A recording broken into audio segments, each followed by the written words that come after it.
Perhatian, kita sudah sampai di season 2-nya ya coy. Jadi saya sedikit menceritakan sebelum Sekte Kang Feng dan Yoleng menyerang Sekte Taiyu. Tepatnya 30 tahun yang lalu. Di sini kita akan diperlihatkan sesosok kakek Su semasa hidupnya. Ia mengorbankan nyawa demi menyelamatkan lembah abadi agar tidak jatuh ke tangan para musuhnya. Hal itulah mengapa Sekte Taiyu sampai kini mati-matian menjaga sekte tersebut.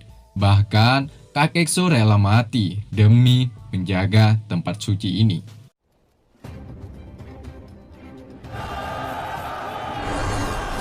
今日的仗就由你老哥一个人来打。老哥， Dan film pun dimulai. 将太乙太岳门都交给你了。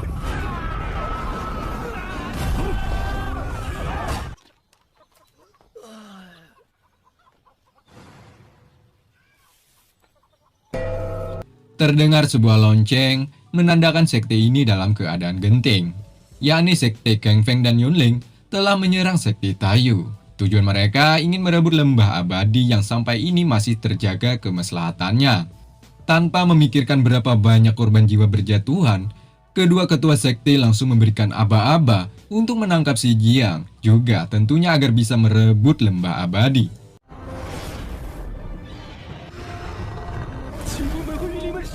Sekte Taiyu tak tinggal diam, ada Tetua Sun menggunakan teknik formasi pertahanan. Tetua Sun mencoba menahan serangan setiap musuh-musuhnya.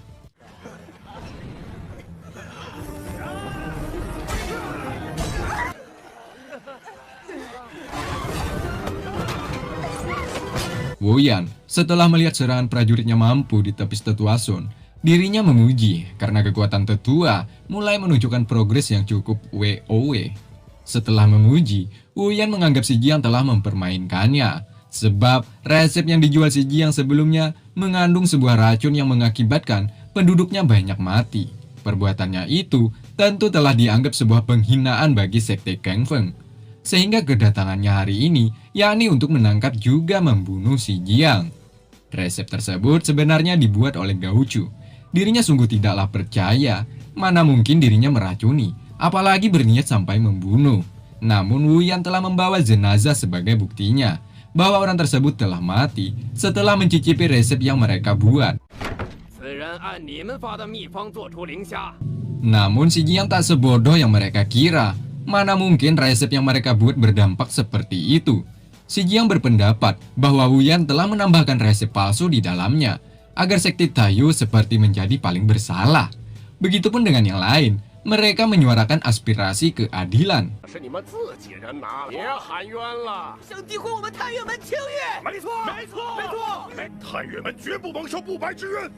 Namun Wu Yan masih memiliki kartu as, yakni sebuah resep yang ditulis oleh Bausi. Ya, Bausi telah mengkhianati mereka. Tentunya hal itu membuat Yue juga Gao Chu tak percaya akan hal ini.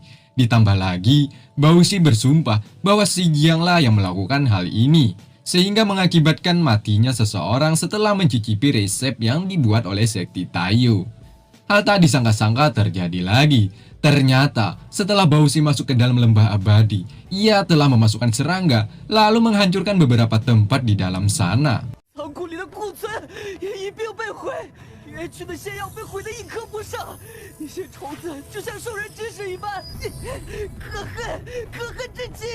Hal ini tentunya menambah kemarahan Gao Chu, di mana sebelumnya Bausi masuk ke dalam hanya ingin mencari cacing sebagai pil transformasi.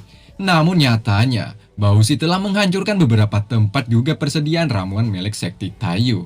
Ya, ternyata kedatangan Bausi ke sini atas utusan Wu Yan untuk mendapatkan lembah abadi. Mereka pun tak menyadari akan hal ini. Namun dengan dingin, si Jiang menanyakan atas usaha Wu Yan yang begitu cermelang. Ya, si Jiang pastinya juga memiliki sebuah cara, yakni ingin membicarakan secara dingin apa yang telah mereka inginkan. Namun hal itu dibantah Yue.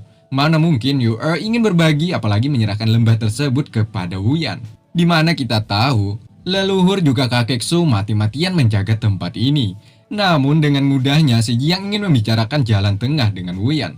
Tentunya hal itu ditolak Yue. Karena ini yang diinginkan Sekte Taiyu, Wu Yan akan tetap meladaninya, yakni mengeluarkan mutiara dimensi untuk menghancurkan formasi pertahanan Tetua Son. 破阵也能拦得住老夫？ 这些人休想闯入我护宗大阵！ Mutiara dimensi yakni sebuah kekuatan ataupun sebuah harta karun berharga bagi mereka. Setiap sekti memiliki kekuatan ataupun tempat astral masing-masing. Begitupun dengan sekti Taiyu, harta karun mereka ialah lembah abadi. Ya, kekuatan sekte Kang Feng yakni pedang Longyin. Digadang-gadang, kekuatan tersebut mampu membelah laut juga gunung. Tanpa banyak basa-basi lagi, Wu Yan langsung melepaskan serangan pertamanya ke arah mereka. 无影呀！说你们这个破人都有幸龙吟，老夫已能启动3星。 Nah, saat itulah tiba-tiba si Jiang telah masuk ke alam gaib. 这种感觉，这是 Setelah merasakan aura ini, si Jiang dengan mudah menangkap pedang Longyin tersebut.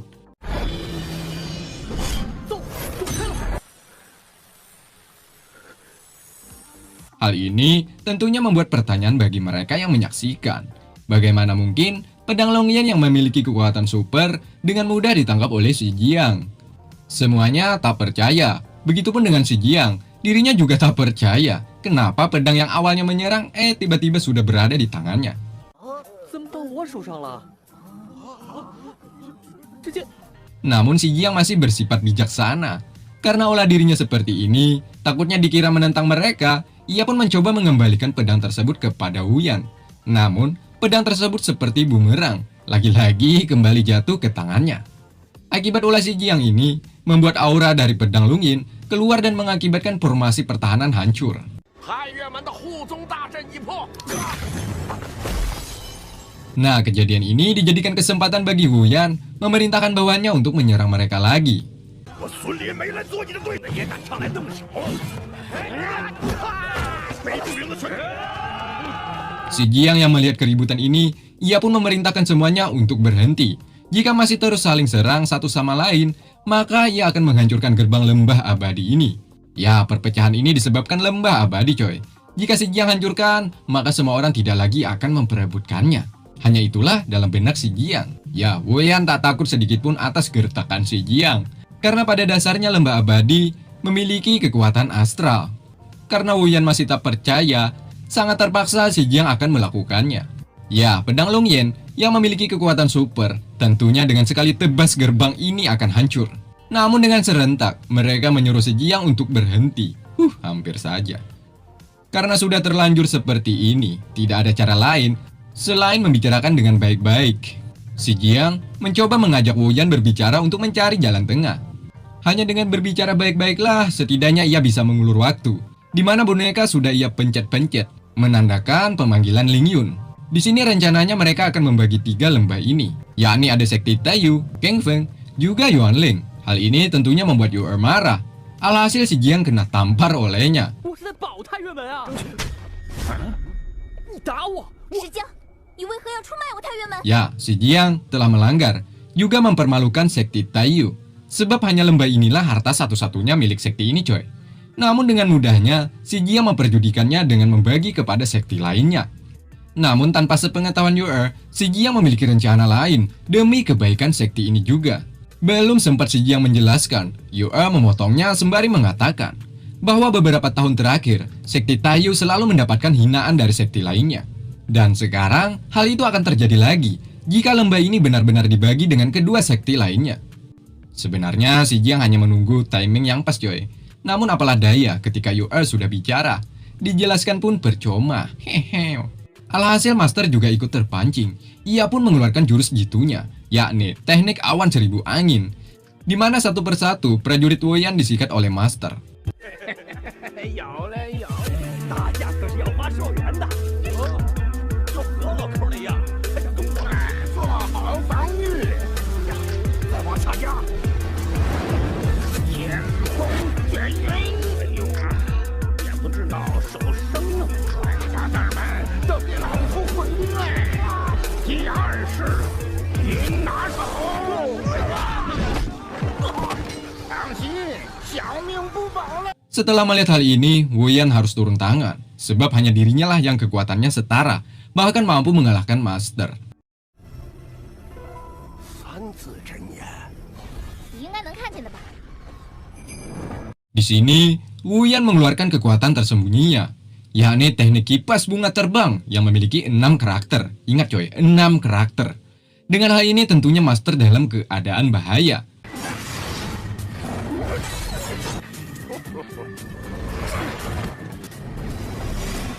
终于，这下十分麻烦了。 杀无厌背后有6个字。 Setelah beberapa kali melakukan pelarian, Master terjebak ke dalam sebuah formasi penyegelan. Meski begitu, Master masih bisa menghindari setiap serangan yang dilepaskan oleh Wuyan.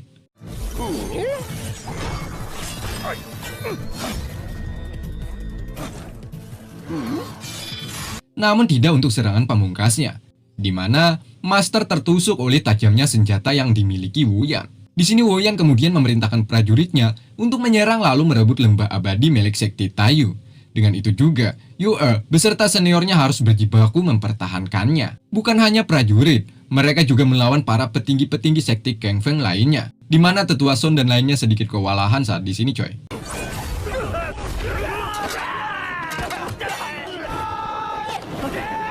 Di sisi lain ada ketua sekte Yunleng.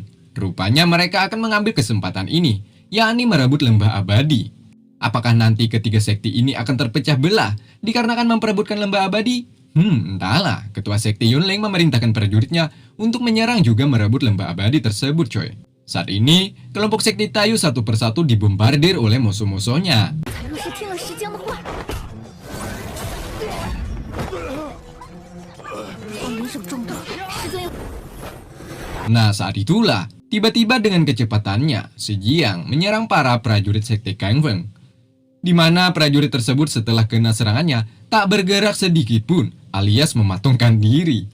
Setelahnya mereka berjatuhan.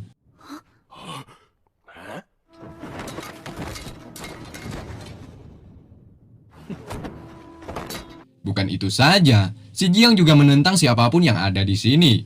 Ketua sekte Yunleng dan Ziyu terkagum setelah melihat bakat si Jiang. Meski begitu, ketua tidak ada takut sedikit pun. Dirinya berniat akan menyerangnya. Sedikit info coy, Ziyu adalah putri dari sekte Yuanling. Nah, jadi itu aja infonya. Oke, genjot. Hahaha, ternyata mereka yang melihat dari kejauhan tertipu daya oleh si Jiang. Sebenarnya si Jiang bukan menyerang, melainkan memberikan jiwa kehidupan agar para prajurit bekerja sama dengannya. Ya, mereka disuruh mengalah, lalu mendapatkan jiwa kehidupan. Hal itu agar si Jiang terlihat lebih maco. Bahkan si Jiang menggertak mereka untuk tidak maju melewati batas yang ia tentukan. Jika tidak, maka nasibnya akan sama, yakni mati dalam sekali serang. Asik. 这石江使的招数居然如此厉害！ 喂，快看，石江又秒杀掉了2个，太远了，根本看不清他用了什么招。号令，一起打。 Tedan, Erki, juga Gauchu. Mereka sudah mengetahui hal ini. Ya, si Jiang memiliki kelebihan dalam segi IQ, yakni sebuah perang bisnis. Di lain sisi, Gauchu terlihat murung, sebab jiwa kehidupan yang mereka dapatkan dengan susah payah diberikan begitu saja. Sementara dari ketinggian, Master terus-menerus mendapatkan serangan oleh Wuyan. Serangan tersebut seakan-akan tak ada hentinya, sehingga begitu banyak pisau yang menancap di tubuhnya.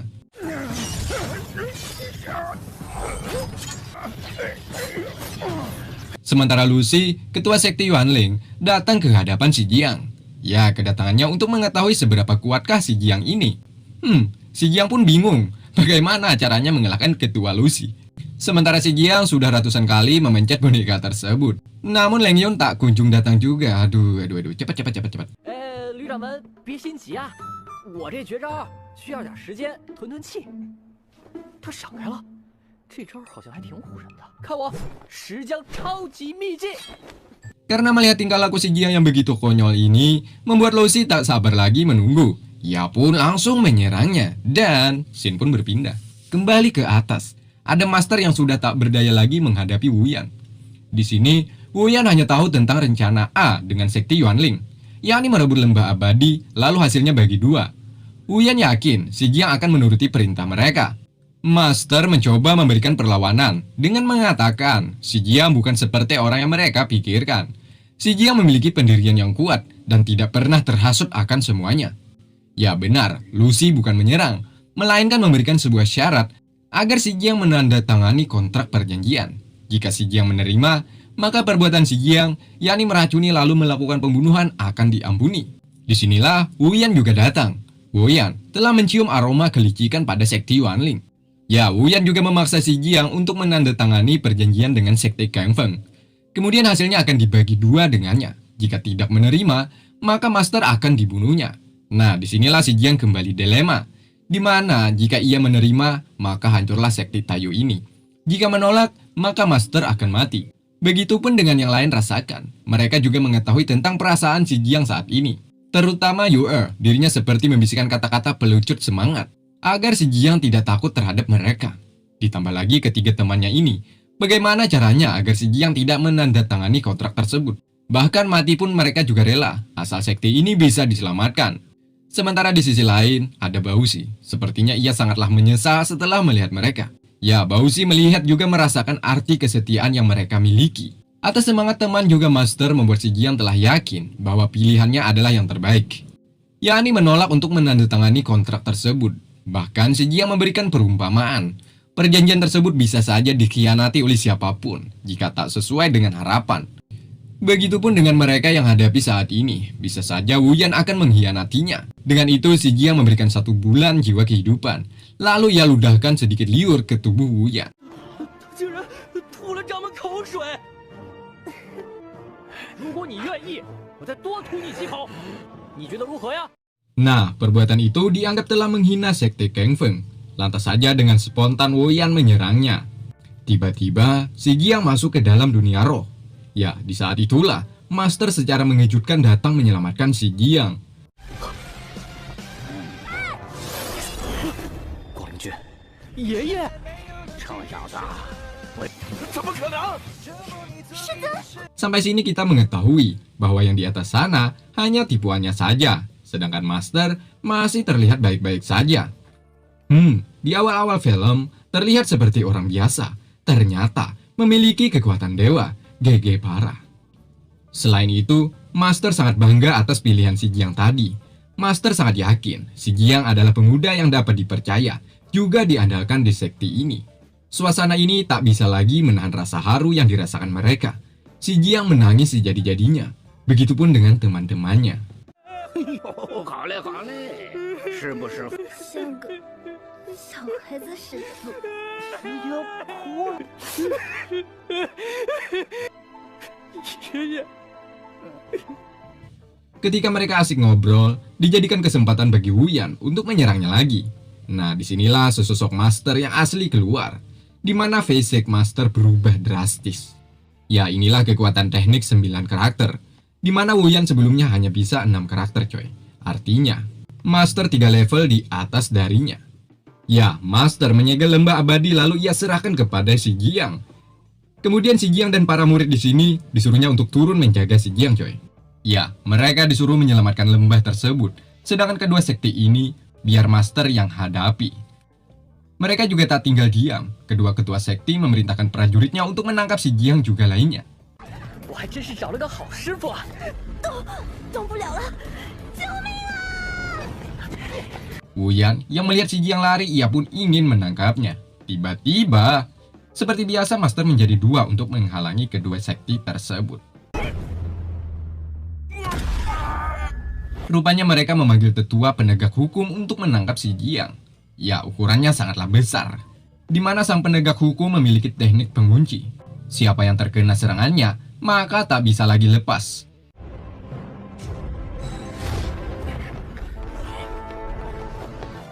捉拿太岳门人犯，抓住！机命速一到人。 Si Jiang memerintahkan mereka agar jangan lari lurus, tetapi lari secara zigzag. Dengan itu serangan penegak hukum bisa mereka lewati. 都 Z 字形跑！ 机命速太厉害了，师匠你快想想办法！ 别直冲，呈 Z 字形逃跑！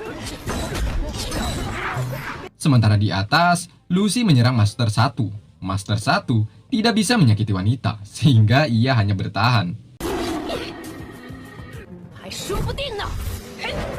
老夫不想打。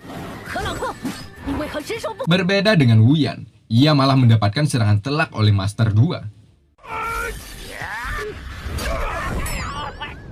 Di sini sesaat Master menyelamatkan si Jiang, tiba-tiba tapak prasasti keluar dari langit dan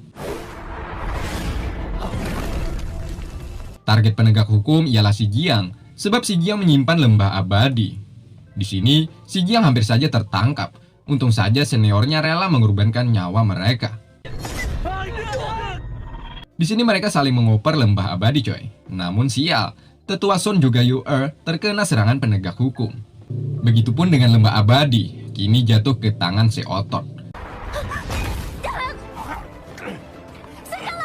Bahkan nyawa mereka juga sudah terancam. Di sini, saat mereka hampir terkena serangan gabungan Seotot, tiba-tiba Zio datang menepis serangan yang dilancarkan mereka.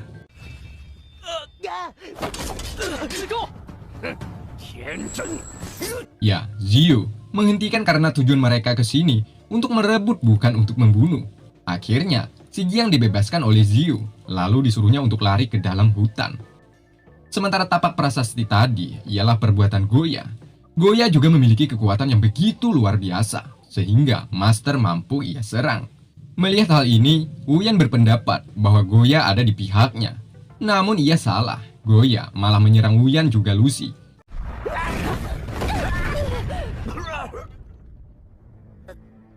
Ya, Goya tidak peduli apa itu lembah abadi. Kedatangannya untuk mentes kekuatan tapak prasasti langitnya melawan tapak awan yang dimiliki Master. Alhasil, mereka pun kembali bertarung untuk menentukan siapa yang paling kuat. Sebelumnya, Master terkena serangannya akibat ia membelah diri menjadi 3. Alhasil, kekuatan maksimum tidaklah terkumpul. Kini, ia pun kembali menyatukan tubuhnya menjadi 1 dan bersiap melangsungkan pertarungan. Goya hanya ingin mentes seberapa kuat si Master ini. Goya hanya memberikan 3 kali kesempatan bagi Master untuk menahan serangan tapak prasastinya. Jika dalam 3 kali mampu bertahan, maka Goya akan mengakui kekalahannya. Pertama, dengan mudah menangkap serangan Goya. Kedua, Goya melepaskan tapak prasasti 10.000 kesengsaraan. Di sini, hampir saja Master tidak bisa mengontrol serangan itu. Untung saja, dengan keuletan, Master mampu melepaskan, bahkan dampak selepas itu mengakibatkan prajurit berjatuhan. Amazing. 吴某全用寿元给你补回来。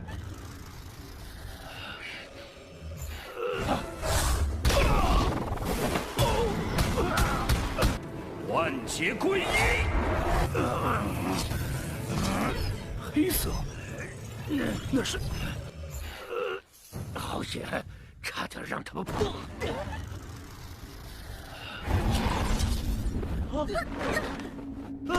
Dan terakhir, yakni yang ketiga, Goya melepaskan tapak prasasti penutup awan juga lautan. Dan terjadilah... untung saja dengan cepat Master menghindar. Ia pun kembali ke wujud asal. Di sini Master merendah serendah-rendahnya, mengatakan bahwa Goya memang pantas menjadi ketua sekti terkuat di negeri ini. Sementara di sudut lain, ada si Otot marah kepada Zio atas ulahnya ini, sehingga si Jiang bisa lolos dan lari. Dengan itu, ia pun akan berencana untuk membunuh Yu-Er. Untungnya Yu-Er menggigit tangan, lalu merebut kemudian menelan lembah abadi tersebut. Di sini Yu-Er mengucapkan kalimat yang membuat Zio terharu, yakni jangan pernah meremehkan seorang wanita. Rupanya sejak kecil mereka sudah berteman, coy. Namun dikarenakan Yu-Er dipandang sebelah mata, Lucy tidak mengizinkan putrinya untuk berteman dengan Yu-Er. Selain itu, Zhongming sudah menjadi pria favorit di negeri ini. Sehingga semua orang tua menyarankan agar kelak menikah dengan putra dari keluarga Zhou tersebut. Berbeda dengan Yu-Er, ia tidak tertarik sedikit pun. Ya, begitupun dengan Zio, ia juga tidak ada rasa cinta. Namun ibunya lah yang memaksa akan hal ini. Kembali ke cerita. Di sini Zio hatinya tergerak, lalu menyerang Seotot. Sementara si Jiang dan lainnya berhasil lari ke hutan. Sedikit info, mereka membawa lembah abadi yang asli. Sementara ditelan Yu-Er tadi yang palsu, coy. Di sini, Tedan tak bisa berbuat apa-apa lagi. Dirinya lemah akibat terkena serangan musuhnya. Pada akhirnya, Tedan tak bisa diselamatkan lagi, coy. Namun sebelum mati, Tedan mengatakan bahwa dirinya sangatlah bahagia setelah mengenal si Jiang. Bisa mendaki Bukit Tongtian, memenangkan ujian peri, bergabung dengan sekti Tayu, dan terakhir menyelamatkan lembah abadi dari serangan para musuh. Disinilah Tiba-tiba datang Ling Yun. Setelah mengatakan alasannya, mengapa baru saja datang ke hadapan si Jiang, ia pun langsung menghidupkan kembali Tedan. 命算是保住了。 Kemudian Gaucho menceritakan apa yang telah terjadi sebelumnya. Gaucho menceritakan Bausi, si pengkhianat juga orang-orang sekte Taiyu yang tertangkap. Kini hanya mereka berempat yang bisa selamat dan keluar dari tempat itu, coy. Mereka pun meminta Ling Yun agar membantu, namun hal itu tak semudah membalikan telapak tangan. Di negeri ini jika tidak ada bukti, Ling Yun tidak bisa menolong. Akhirnya, Ling Yun mengambil sampel yakni pedang milik Wuyan. Kelak akan dikembalikan lagi kepada si Jiang. Sesaat Ling Yun ingin pergi, disitulah si Jiang akan mengatakan rahasia besar kepadanya. Yakni si Jiang adalah Lord Guangling. Mendengar itu membuat Ling Yun teringat kembali pelajaran gurunya. Bahwa keinginan seseorang atau Lord bisa disebut dengan Lord Guangling. Hal itu sama seperti yang diucapkan oleh si Jiang tadi. Sampai sini, Ling Yun masih belum mengetahui bahwa si Jiang benar-benar Lord Guangling. Sekarang, si Jiang saat ini membutuhkan 2 orang lagi agar bisa menjalankan sebuah rencana. Kebetulan sekali, Bausi secara tiba-tiba datang ke tempat ini. Sepertinya dari awal ia mengikuti si Jiang dan lainnya. Di lain tempat ada Zhongming yang berhasil melakukan teknik terbarunya, yakni teknik api langit dan matahari.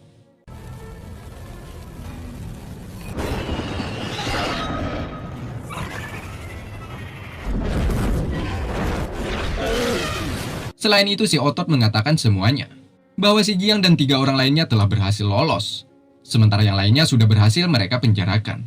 Ada lagi si Otot juga menceritakan bahwa Ziyu yang menyelamatkan si Jiang. Bahkan Ziyu sudah 2 kali menyelamatkan nyawanya. Mendengar itu tentunya menambah amarah Zhongming. Ia pun memerintahkan bawahannya untuk memancing si Jiang agar keluar, kemudian membunuhnya. Singkatnya, kini proses sidang atas dugaan meracuni sekte Taiyu sudah dianggap melanggar aturan negeri ini. Ada Tuan Zhang sebagai pengadil di siang hari ini, coy. Saksi, ketua sekte Yuanling ada Lucy. Pelapor, ada Wuyan dan Bausi. Anjay, musuh semua. Di sini Wuyan meminta agar Bausi berkata apa yang seharusnya dikatakan. Bausi melakukan tugas sesuai perintah Wuyan. 此人逼迫小人修改太岳门，小人心之堂包心之。 Sementara Master entah di mana salahnya sehingga ia tertangkap. Dirinya mendapatkan hukuman yakni menahan sembaran petir sebanyak 7.749 kali. Di sini sempat terjadi kegaduhan antara Wuyan dan Lucy. Ya, mereka masih merebutkan lembah abadi dan saling menonjolkan beberapa bukti. Namun dikarenakan aula pengadilan tidak diizinkan melakukan keributan, akhirnya semua pun hening. Di saat itulah, si Jiang dan Gaucho hadir di tempat ini. Sepertinya ia telah merencanakan sesuatu lagi, coy. Ya, asal kalian tahu, bahwasanya tersangka utama ialah si Jiang. Nah, disinilah Bausi kemudian mengatakan apa yang sebenarnya terjadi. Bahwa ide membunuh ialah Wuyan, bukan sekte Taiyu. Setelah mendengar itu, tentunya semua orang terkejut bahwa Wuyan dalang utama atas matinya seseorang setelah mencicipi resep makanan. Nah, di sini kemudian diceritakan pembicaraan Bausi dan si Jiang. Ya, awal kehadirnya tentu membuat Gaucho marah dan menghajarnya. Namun si Jiang masih bersikap dingin dengan menenangkan Gaucho agar tidak bersikap berlebihan. Ya, sebenarnya Bausi memang benar suruhan Wuyan untuk menghancurkan sekte Taiyu. Hanya dengan jadi mata-matalah agar Bausi bisa bertahan hidup di negeri ini. Bahkan selama ini dirinya juga tidak pernah mendapatkan seorang teman. Namun setelah mengenal si Jiang, ia menyadari arti kesetiaan. Dirinya sangatlah menyesal, bahkan Bausi akan menebus kesalahannya ini. Alhasil Bausi menangis sejadi-jadinya, karena baru kali ini ia menemukan seorang teman yang setia kepada teman lainnya. Tapi berbeda dengan dirinya. Dirinya malah mengkhianati mereka. Sekali lagi, maaf, ujar Bausi. Nah, jadi seperti itulah mengapa Bausi secara tiba-tiba mematahkan sebuah asumsi bahwa Wuyanlah dalang utama pembunuhan. Di sini, Bausi menceritakan semua kejadiannya, kenapa ia jadi seperti ini. Ditambah lagi, si Jiang akan membuatkan resep yang telah diubah oleh Wuyan sebelumnya. Ya, hasilnya berbeda jauh dengan resep yang aslinya, coy. Di mana bau yang menyengat, siapa yang ingin mencicipi makanan seperti ini? Artinya, tidak masuk akal jenazah sebelumnya mati akibat memakan udang. Sedangkan makanannya saja bau. Kemungkinan besar ada unsur paksaan dari pihak Wuyan. Saat itulah, tiba-tiba, Wuyan malah menelan udang tersebut. Wuyan, setelah memakan udang hasil resep palsu, dirinya terlihat baik-baik saja, alias tidak menimbulkan efek samping seperti yang diceritakan oleh Wuyan sebelumnya. Artinya, Wu Yan hanya membuat karangan palsu atas tudingan penduduknya mati setelah memakan udang. Nyatanya, dirinya tidak mengalami apapun. Atas hal ini, Wu Yan sudah masuk ke dalam permainan Xi Jiang. Xi Jiang mengatakan bahwa dirinya dan sekte Taiyu tidak bersalah. Atas matinya penduduk sekte Kang Feng hanyalah akal-akalan Wu Yan saja. Bisa jadi orang tersebut dibunuh secara langsung olehnya. Melihat hal ini, Lucy angkat bicara. Karena tidak ada aturan bagi tersangka ikut campur dalam urusan ini.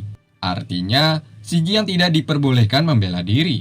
Dikarenakan semuanya sudah lengkap, ada saksi juga pelapor. Tujuan Lucy saat ini hanya ingin mendapatkan lembah abadi. 执法司的公审，现名罪人哪里有权干涉？太原门要无罪释放。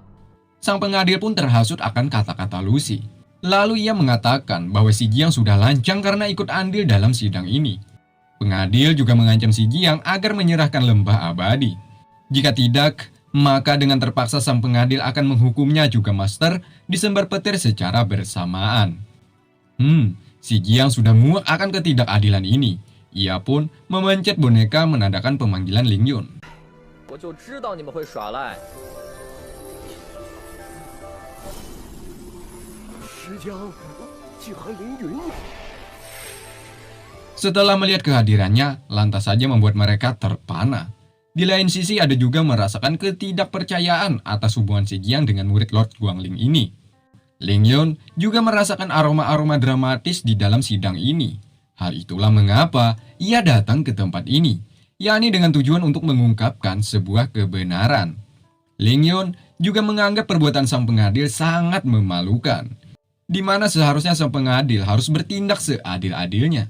Namun nyatanya, ia berpihak berat sebelah. Ling Yun kemudian membawakan saksi yakni seorang wanita tua. Ya, saksi tersebut ialah seseorang yang dianggap mati terkena racun resep udang.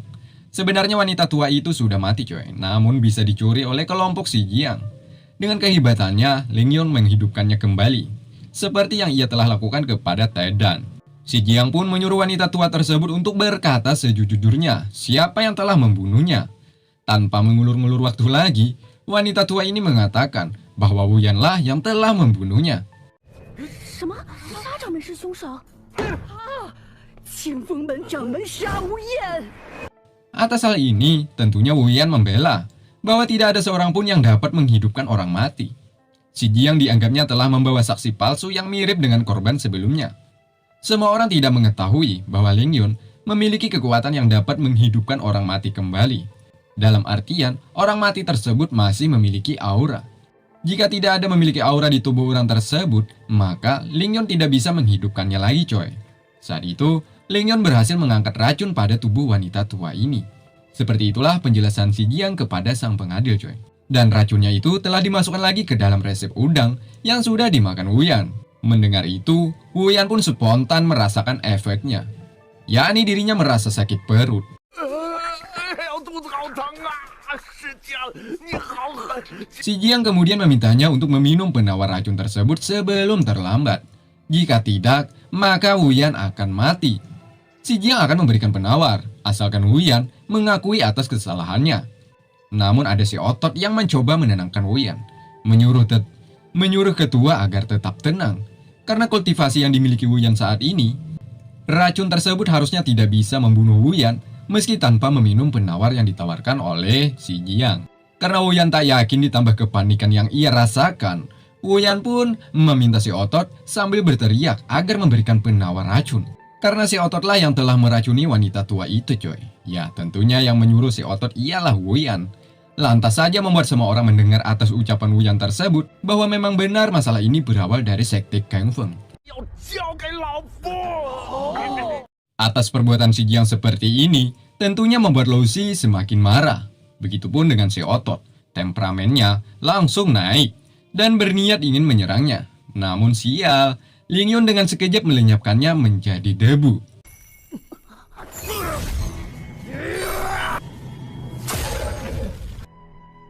死不足惜。 Kemudian Ling Yun mendatangi sang pengadil, memintanya untuk bertindak adil. Ya, Ling Yun meminta si pengadil agar Wu Yan dihukum menurut aturan negeri ini, yakni mendapatkan sembaran petir. Alhasil, Ling Yun mendatangi Wu Yan untuk mengakui perbuatannya, juga menerima hukuman sang pengadil. Ya, Wu Yan kemudian memohon ampun atas perbuatannya selama ini. Ditambah lagi Wu Yan meminta penawar racun yang telah masuk ke dalam tubuhnya. Dan untuk yang kesekian kalinya, Wu Yan telah tertipu akan permainan si Jiang. Sebenarnya ia hanya menggertak Wu Yan saja, bukan racun pembunuh yang disantap Wu Yan sebelumnya coy. Melainkan hanyalah racun yang dapat membuat seseorang langsung diare. Dan di sini kita juga telah melihat bahwa wanita tua tersebut ternyata adalah Gauchu yang sebelumnya menggunakan teknik transformasi. Oke coy, jadi begini, yang diceritakan di awal tadi hanyalah permainan si Jiang. Selain itu, Ling Yun sebenarnya memang benar bisa menghidupkan orang mati, asalkan auranya masih ada di dalam diri mayat tersebut. Kembali ke cerita, di saat Ling Yun ingin membawa Wu Yan agar mendapatkan hukuman sembaran petir, disinilah jiwa asli si Jiang keluar. Ia menganggap hukuman tersebut tidak pantas diberikan kepada Wu Yan, sebab si Jiang terlahir bukan untuk menyakiti, apalagi sampai membunuh. Sebagai pemuda bijaksana, si Jiang menyarankan agar Wu Yan dijadikan sebagai pemberi divisi pengobatan Sekti Tayu. Awalnya Wu Yan menolak, sebab hal ini dianggap pemerasan baginya. Mana mungkin ia akan memberikan divisi pengobatan kepada Sekti Tayu. Nah, akibat menolak, akhirnya Ling Yun pun harus membawanya keluar agar dihukum mendapatkan sembaran petir. Pikir-pikir daripada mati, akhirnya Wu Yan pun dengan sangat terpaksa menuruti permintaan si Jiang sebelumnya, yakni memberikan divisi pengobatan. Pada akhirnya, dengan keadaan sakit perut, Wu Yan pun menandatangani kontrak perjanjian dengan si Jiang, bahwa ia menyetujui untuk memberikan divisi pengobatan untuk Sekti Tayu. 哎，对了，上长们，把你上次写新药谷的契约拿给我抄抄呗。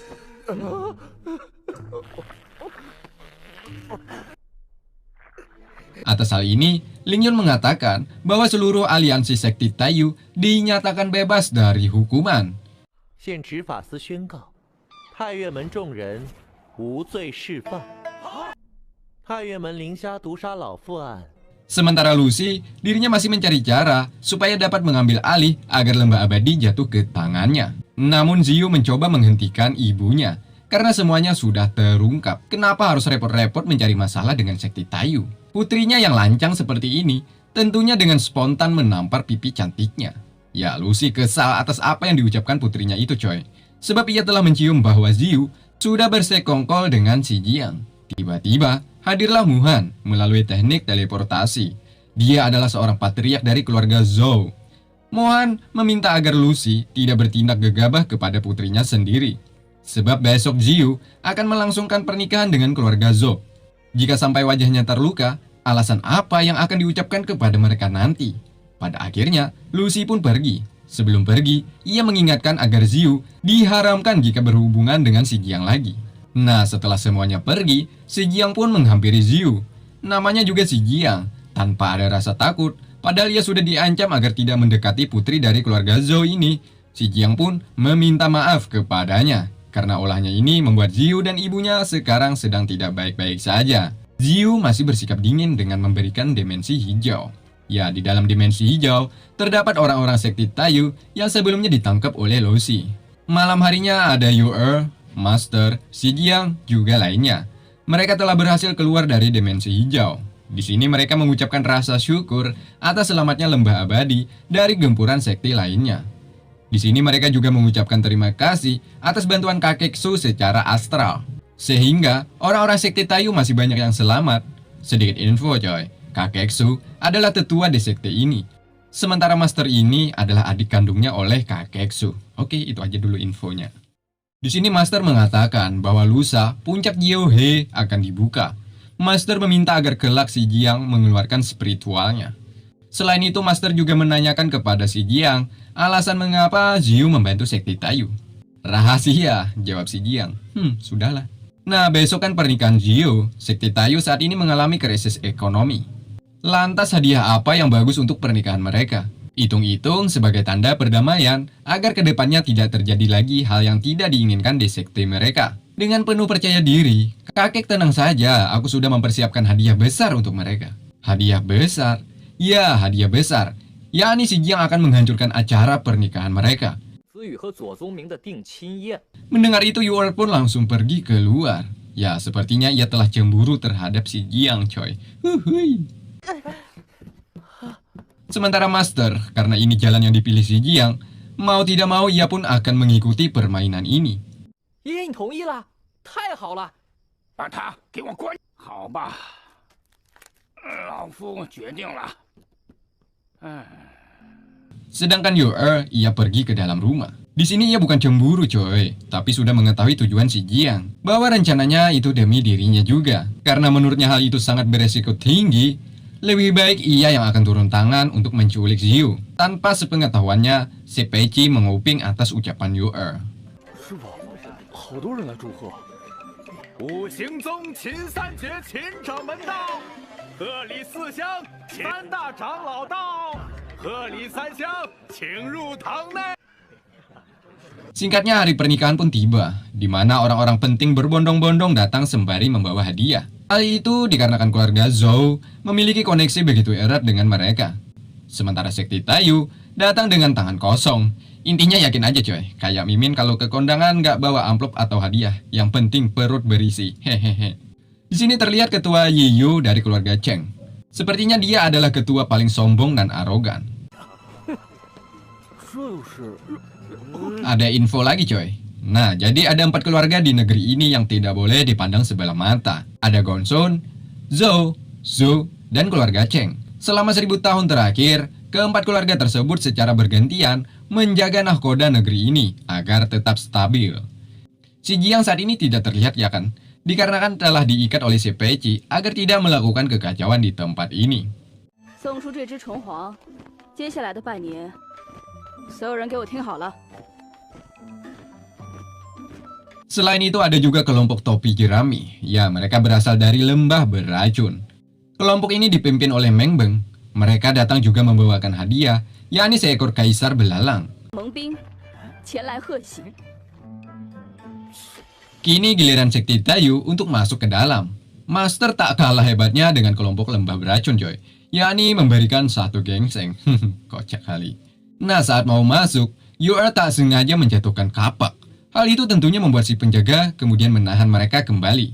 Bagi tamu yang ingin menghadiri resepsi pernikahan, harus menyerahkan senjata di tempat ini. Jika tidak, maka orang itu tidak akan diizinkan untuk masuk. Betapa mengejutkannya, Yor sangat banyak membawa senjata. Dengan wajah kesalnya, ia menyerahkan kepada mereka semua. 行，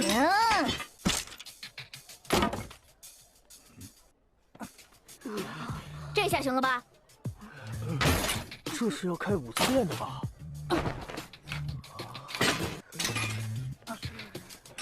Di lain tempat, ada Zhongyu memberikan surprise kepada calon kakak iparnya, yakni Ziyu. Zhongyu memberikan hadiah perjamuan sebuah pilar emas yang berdiri tegak di tengah-tengah lapangan.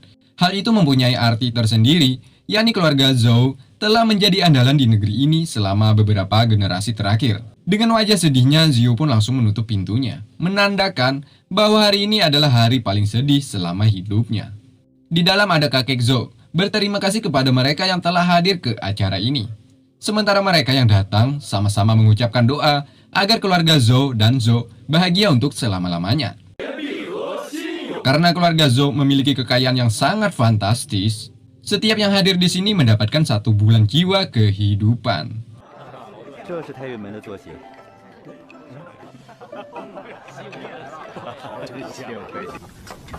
快，动作都麻利点。 嘿，好嘞。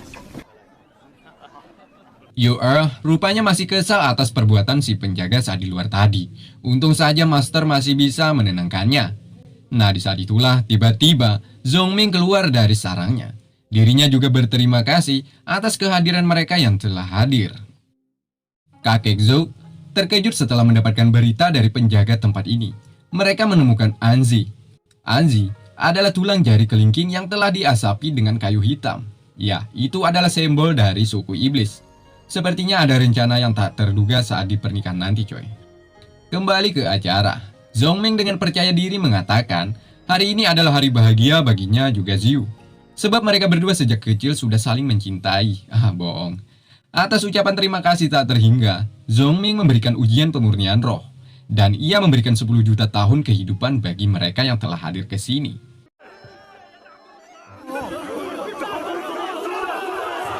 每人10年寿元。 Lucy yang melihat kedermawanan keluarga Zhou, tentunya ia sangat kagum akan hal ini. Ia sangat berterima kasih atas acara yang begitu megah ini untuk putra juga putri dari kedua keluarga. Kakek Zhou kemudian merendah serendah-rendahnya. Ini semua karena rasa syukur keluarga Zhou, yakni Zhongming mendapatkan wanita seperti Ziyu. Sebab di negeri ini hanya ada satu wanita sepertinya, yang memiliki bakat luar biasa, ditambah paras nan ayu. Huhui. Sementara orang lain sedang sibuk memperebutkan jiwa kehidupan yang dibagikan oleh Zhongming, di situ Yiyu menghancurkan meja, juga memasang wajah garangnya. Di saat itulah, Ziyu datang dengan penampilan berbeda. Ya, Ziyu terlihat begitu cantik, ditambah lagi dengan taburan bunga sakura yang berjatuhan.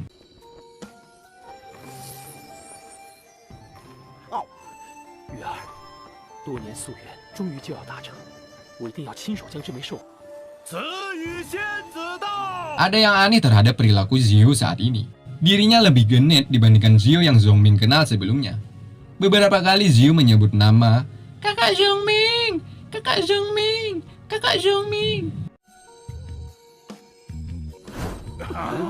Sebagai balasan atas suguhan ini, Ziyu ingin memberikan sebuah tarian kepada Zhongming. 我跳一支舞，感谢诸位。宗明哥哥， Cincang cuai is my heart, Wang wai tang cawai semang hati, Cincang yang wang cangwa. Hal itu tentunya membuat mereka yang menyaksikan merasa jijik. Begitupun dengan Lucy, ia geram atas tingkah putrinya tersebut. Dirinya merasa malu atas perbuatan Ziyu yang tak biasa ini. Tak lama dari itu datanglah Ziyu yang asli. Ya, Ziyu palsu adalah si Jiang coy. Lantas saja, dengan spontan menyerangnya dan membuat kaki si Jiang terluka. 大胆石匠，竟敢当众毁我拿命来！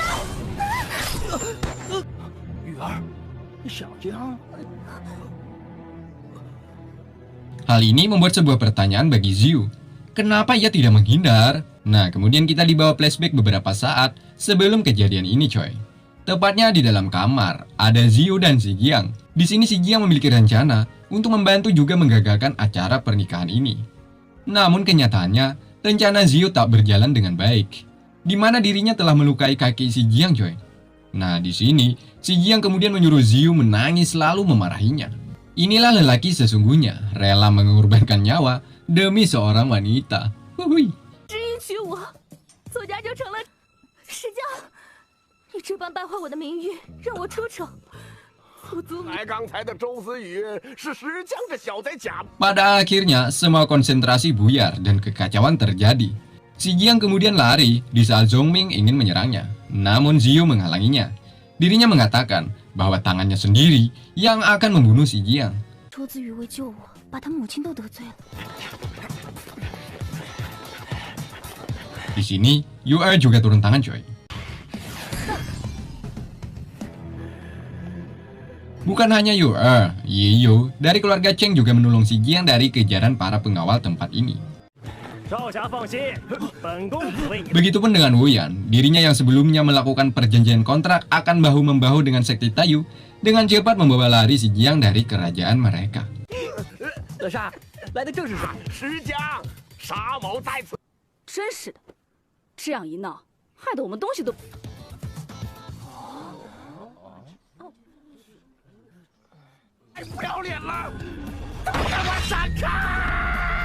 Kakek Zhou setelah melihat acara ini hancur berantakan, ia pun tak kuasa untuk menahan. Dirinya hampir saja pingsan. Bahkan ia sangat marah kepada Lucy, sembari mengatakan, karena perbuatan tadi sangat memalukan, keluarga Zhou memutuskan membatalkan pertunangan dengan keluarga Zhou dari sekte Yuanling. 故意捣乱，可不能因…… 周家退婚，但怎奈名誉已死。 Bahkan kakek bersumpah, mulai hari ini tidak ada lagi hubungan dengan keluarga Zhou. Sementara si bikin onar, yakni si Jiang, akan mendapatkan hukuman darinya. Sedangkan Yu-er ditarik-tarik oleh si Peiqi karena ingin menyelamatkan si Jiang. Si Peiqi menenangkannya agar tidak terlalu ambisius, sebab si Jiang sudah bersama Wuyan, tentunya dirinya lebih aman dari sebelumnya. Sedangkan Ziyu masih terbayang atas ucapan si Jiang. Berkatnya pernikahannya dengan pria yang tidak dicintai akhirnya batal juga. Sekali lagi, Thank you, Xi Jiang. Wah. 石江，谢谢你。 Sementara di tempat lain, yakni di tempat di mana pemurnian roh akan berlangsung, Ling Yun masih mencemaskan keadaan Xi Jiang. 诸位，是否有人看见石江石？ Sedangkan Zhong Yu yang belum mengetahui keadaan di istana Zhou, ia sangat percaya diri bahwa Xi Jiang tidak akan berani datang ke sini untuk mengikuti ujian pemurnian roh. 石江那个缩头乌龟， Tak lama dari itu, datanglah Meng Ren. Ya, dia adalah adiknya dari Meng Beng. Dirinya mengatakan kepada semuanya bahwa Xi Jiang telah menari, juga mengacaukan pernikahan Zhong Ming. Zhong Yu setelah mendengar hal itu, tentunya terkejut. Ia pun berencana akan memenggal bagian tubuh Xi Jiang jika bertemu. Ditambah lagi murid dari sekte Kang Feng yang juga menanam rasa dendam terhadap Xi Jiang. Nah, tiba-tiba datanglah Xi Jiang bersama Wu Yan. Semua murid Wu Yan terkejut atas kedatangan mereka berdua. Ya, kenapa bisa Wu Yan bisa sedekat itu dengan Xi Jiang? Sudahlah. Wu Yan hanya memasang wajah jengkelnya atas pertanyaan itu. 哎呀，摘下万毒果，蒙人。 Pada akhirnya suasana kembali tegang.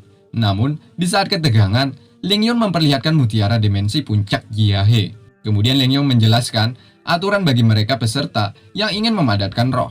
Pertama, setiap peserta harus mempunyai pelayan roh agar dapat mengkualifikasi masuk puncak dimensi ini. Ya, maksud pelayan roh ialah roh virtual yang ada pada dalam diri seseorang, di mana roh virtual Xi Jiang telah menjadi bumerang baginya, coy. Tentunya hal ini membuatnya sedikit panik. Untuk membangkitkan roh tentunya menggunakan alat bantu, yakni sebuah boneka. Ya, semua peserta pastinya tidak asing lagi dengan benda ini. Ling Yun pun langsung membagikan ke semua peserta, lalu menyuruh semuanya untuk meneteskan darah agar bisa memanggil roh virtual. 唤出自己的躯体，请诸位将血滴到草原。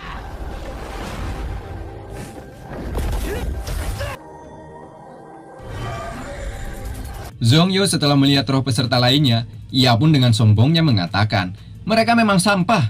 Ya, sampah. Kini giliran dirinya membangkitkan roh virtual.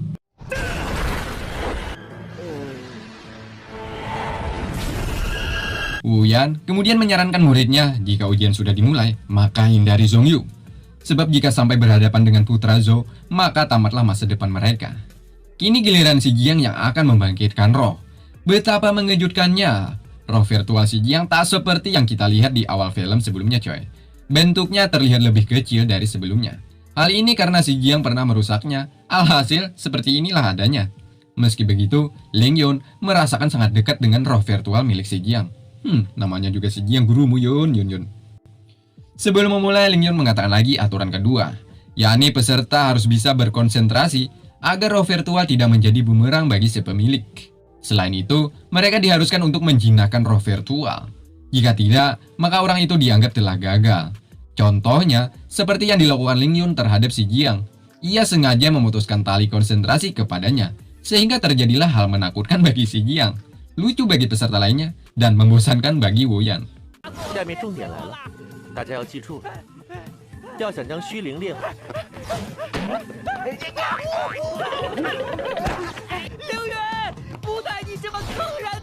，Untungnya, di sini ia berhasil menjinakkan rohnya, coy. Di saat itulah Master, Yuer dan lainnya juga datang untuk menyaksikan juga mendukung Xi Jiang.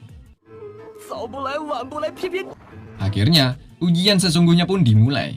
Ling Yun langsung memotong konsentrasi semua peserta. Dengan itu, mereka diwajibkan untuk menjinakkan roh virtual. Di sini, Ling Yun menyarankan agar Xi Jiang memperhatikan bagaimana cara peserta lain menjinakkan roh tersebut.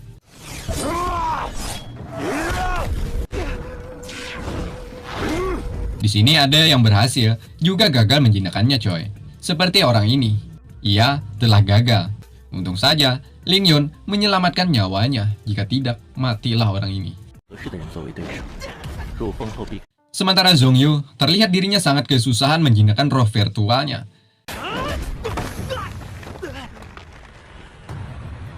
Karena Zhong Yu sudah terpontang-panting, datanglah sesosok orang dewasa, namun ukuran tubuhnya kecil.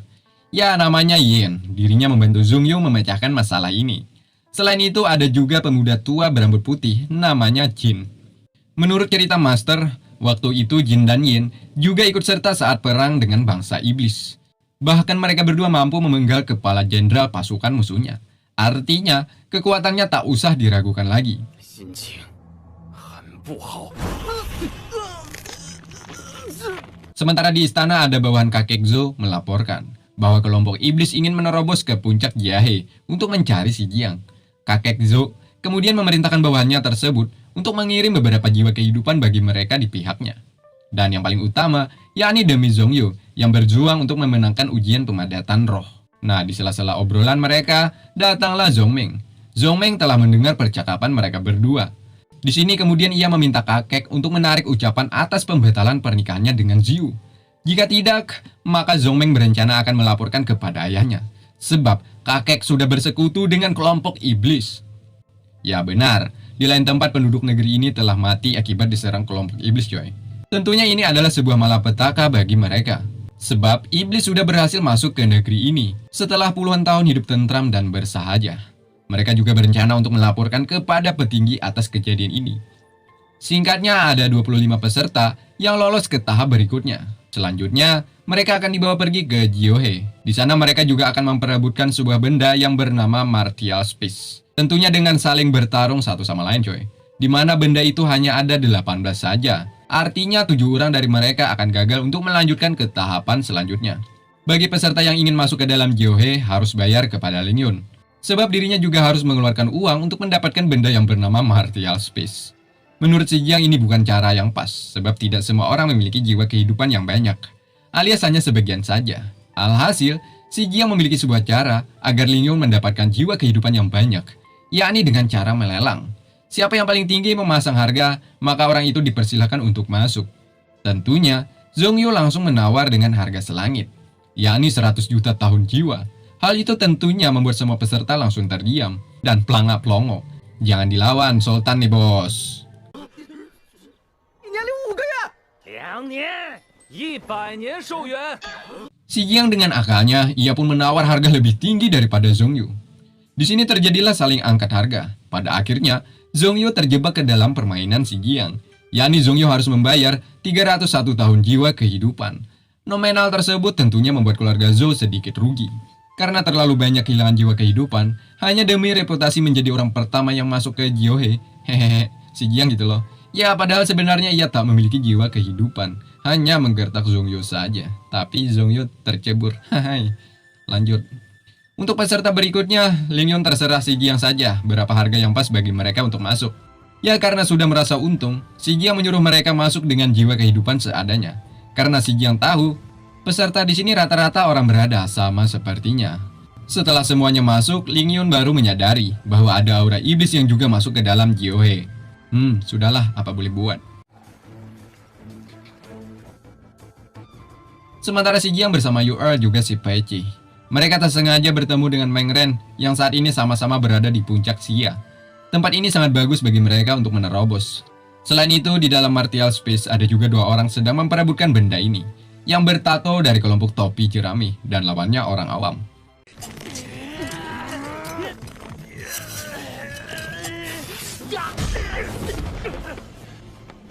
Selanjutnya, si Jiang ditantang oleh Meng Ren untuk melakukan pertarungan. Belum apa-apa, si Jiang sudah digigitnya. Dimana kita tahu kelompok ini memiliki racun yang sangat ganas. Hal itu terjadi ketika Yu Er ingin menolong si Jiang. Untung saja si Pei Qi langsung menyelamatkannya. Bukan Yu Er saja, ia juga berhasil masuk dan membawa pergi si Jiang. Malam harinya, akhirnya si Pei Qi berhasil menemukan air untuk menyembuhkan luka bekas kena racun terhadap si Jiang. Di sini terlihat kesedihan Yu Er, sebab ia sudah sangat percaya si Jiang akan berhasil membangkitkan kembali sekte Taiyu. Siang harinya, akhirnya si Jiang pun terbangun. Tentunya membuat Yu Er sangatlah bahagia. Tak lama dari itu datanglah si Pei Qi mengabarkan bahwa tak jauh dari tempat ini ada sebuah tempat yang bagus. Yu Er mencoba mencek tempat tersebut seorang diri. Nah, buruk. Yu Er bertemu dengan kelompok misterius. Bahkan parahnya lagi, Yu Er terjebak dalam ilusi. Di mana saat itu ia bertemu dengan Master, si Jiang juga Kakeksu. Pada akhirnya, Yu Er kalah. Lalu dibawa mereka pergi entah kemana.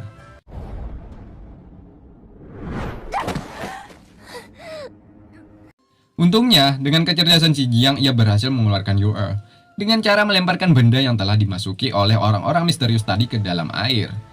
Alhasil, mereka keluar dan Yu-Er berhasil diselamatkan. Setelah melihat dipermainkan, orang itu langsung menyerang ke arah si Jiang. Namun sial, ia merasa ada aura pedang yang begitu kuat. Ya, dialah orang bertopeng menyuruh orang itu untuk tidak mengejarnya lagi. Sampai sini masih belum dijelaskan siapa dan dari mana orang-orang ini. Oke, Genjon. Sementara Zhongyu sudah sampai ke puncak. Sambil menyerap esensi yang ada di tempat ini, Zhongyu juga menunggu kedatangan si Jiang. Alasan Zhongyu menunggu tentunya untuk membalas perbuatan si Jiang terhadap keluarganya, yakni tidak ada kata lain selain Bo no no hah bono. 月儿，月儿，石江，石江， Setelah pelarian dari orang-orang misterius sebelumnya, akhirnya si Jiang berhasil membawa Yu-Er ke dalam hutan. Dan saat itu juga dirinya tersadar. Ya, sebelumnya Yu-Er terkena ilusi dari sang lawan. Keadaannya saat ini masih belum stabil. Meski begitu, Yu-Er tetap memaksa mereka untuk memurnikan roh. Sebab waktu tersisa hanya beberapa hari lagi. 现在必须赶紧找到祝灵台， 你这么着急干嘛去啊？ 还不着急？下品祝灵也要吸够36个周天的元素才行。 月儿， Akhirnya mereka menemukan altar pemurnian. Di sini Yu-Er menyuruh si Jiang agar secepatnya menyerap esensi, agar dapat memurnikan roh dengan sempurna. Tak jauh dari mereka, terlihat beberapa orang telah terbantai. Perbuatan ini tidak lain tidak bukan, yakni olah dari wanita bertopeng. Ternyata, di balik topeng ini ialah Ziyu. Yang ia lakukan ini demi menjaga keselamatan si Jiang. Tentunya ini sebagai ucapan terima kasih atas balas budinya. Namun sayangnya, kekuatan jiwanya mulai menipis. Artinya, Ziyu hanya bisa pasrah dan menyerahkan semuanya kepada si Jiang. Alias Ziyu tidak bisa lagi secara maksimal untuk menjaganya. Kembali ke altar, di saat si Jiang sedang melakukan pemurnian, datanglah wanita imut nan manja yang bernama Bajian. Ia mencoba merayu si Jiang untuk memberikan altar tersebut kepadanya. Ya, semua peserta pastinya menginginkan altar ini. Sebab ini adalah salah satu langkah untuk mendapatkan hasil terbaik bagi mereka yang mengikuti tes. 小江好喜欢你，真的是石江啊！你的事我都听说了。 Usaha Bajian tentunya tak semudah yang ia pikirkan, dikarenakan ada Yu-Er, orang terdepan menjaga si Jiang. Di sini sempat terjadi cekcok di antara keduanya, hingga pada akhirnya berakhir ke pertarungan. 我明白了，你这个女人是从哪里跑出来的？和石江是什么关系？这祝灵台我们已经占了，任何人。 Bajian mengajak Yu-Er untuk bertarung di dalam dimensi. Jika Yu-Er kalah, maka taruhannya akan menyerahkan altar ini. 闭嘴！都是我们太岳门的， 喂， 动手吧！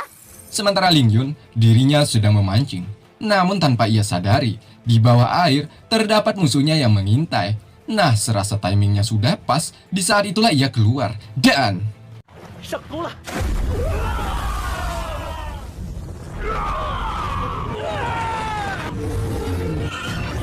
kembali ke pertarungan Yu-Er melawan Bajian. Bajian ini memiliki senjata yang hampir setara dengan senjata Lord Guanglin. Kekuatannya digadang-gadang mampu mencabik mereka yang memiliki kekuatan di atas rata-rata. Artinya, pedang ini mampu memotong apapun. Tak terkecuali dengan tubuh Yu-Er. Tentunya, ia dalam bahaya.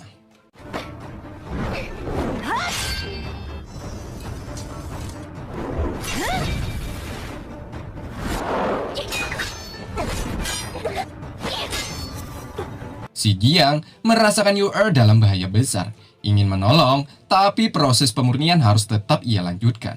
Jika ia gagal, maka pupuslah harapan Yu-Er yang menginginkan Sekti Taiyu kembali ke jalur kejayaan.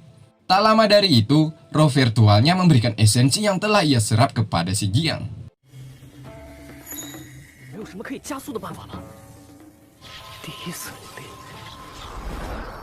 Disinilah si Jiang kemudian masuk ke dimensi lain. Ya, di sini ia mendapatkan jiwa kehidupan dan menemukan seseorang yang misterius.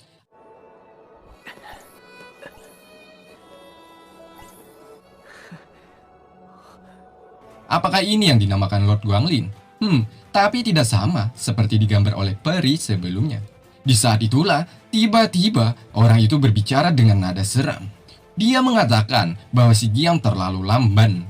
Selain itu, orang ini juga menjawab 3 sebuah pertanyaan yang ada di benak si Jiang. Pertama, ini adalah tempat yang bernama ruang roh kesadaran. Setelah sekian lama akhirnya si Jiang dapat memiliki kekuatan roh, sehingga ia bisa bertemu secara langsung dengan orang ini. Dan kedua, ya benar, orang ini adalah Lord Guangling coy. Dan yang terakhir, gambar Pak Tua yang dibilang Lord Guangling itu bukanlah dirinya. Ia hanya mendapatkan fitnah darinya, sehingga semua penduduk di negeri ini telah membencinya. Nah, dari ketiga pertanyaan di benak si Jiang telah dijawabnya, meski si Jiang sebelumnya tidak mengatakan hal itu secara lisan. Kemudian Lord meminta si Jiang untuk mengungkapkan kebahagiaan selama ia berada di dalam jiwanya. Hah? Bahagia? Bahagia apanya? Ucap si Jiang yang ada hanya derita. Selama Lord ada di jiwanya, hanya kesengsaraan dan masalah tak ada hentinya yang si Jiang rasakan. Mungkin si Jiang salah merasa coy, selama ini si Jiang selalu dinaungi keberuntungan. Ditambah lagi jika si Jiang melepaskan jimat kuning ini dari belenggunya, maka Lord bersumpah akan membantu si Jiang mencapai kekuatan yang tiada tara. Mendengar itu, tentunya si Jiang tanpa pikir panjang lagi langsung melepaskannya.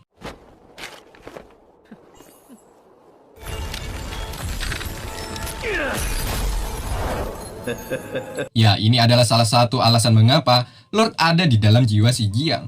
Ia mendapatkan seseorang yang ingin berusaha dari nol hingga saat ini masih di nol. Canda coy.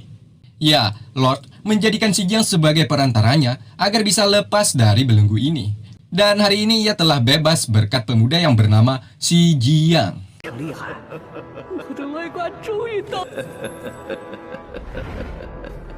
Lord telah membohongi si Jiang coy. Dirinya mana mau membagi kekuatan kepada si Jiang ya kan? Tapi setelah ia berkata-kata sombong, dengan mudahnya si Jiang menjerat Lord ini kembali.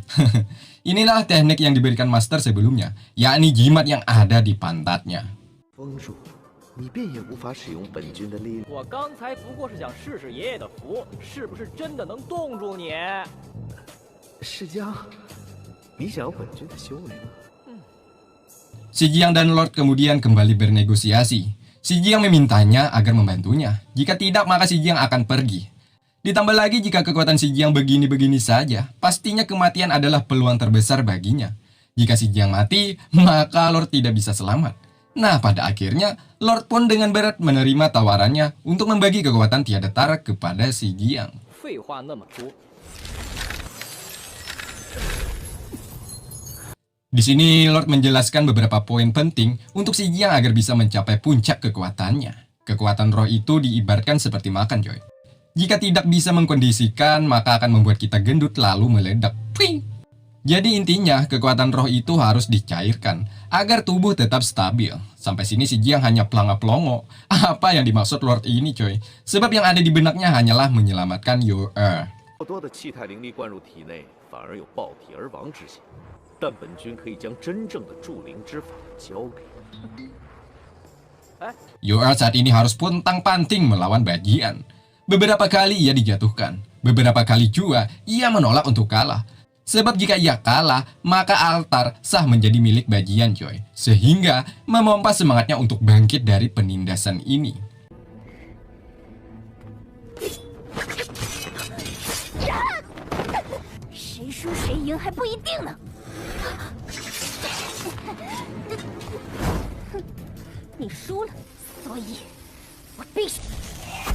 Si Jiang kemudian menanyakan seberapa kuat sih jika orang itu dapat mencairkan roh.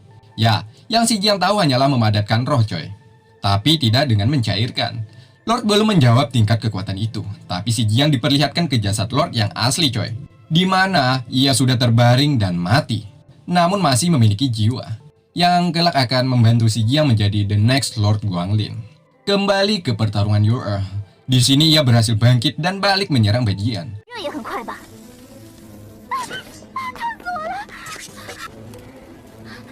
Sial, tiba-tiba datanglah salah satu teman Bajian coy. Di mana Your Earth langsung dihajarnya. 既然不在乎自己的胳膊，我就帮帮你喽。 Untung saja Meng Beng juga datang. Kedatangannya bukan membantu Your Earth, tapi sama-sama ingin merebut altar ini. Untuk sementara, Your Earth masih bisa selamat dari kematian. 你竟然作弊！这本来你们1对1决斗夺祝灵台，我们自然不。 Di sini Meng Ren ternyata jatuh hati kepada Yu-er, sehingga ia tidak membunuhnya saat di sini. Begitupun dengan Peci, ia juga datang, kemudian meminta Meng Ren untuk membawa keluar Yu-er, sementara kelompok ini biar si Peci yang hadapi. Huhui. 既然都进了空间珠，就别着急出。我挡住他们了，蒙少侠，带月儿先走。 Saat di sini kebodohan si Jiang semakin terlihat saja coy. Meski di dunia peri ataupun di dunia nyata si Jiang itu cerdas, tapi di dimensi ini jauh terbalik. Itulah hebatnya mengapa dimensi ini mampu membalikkan sesuatu yang tidak mungkin.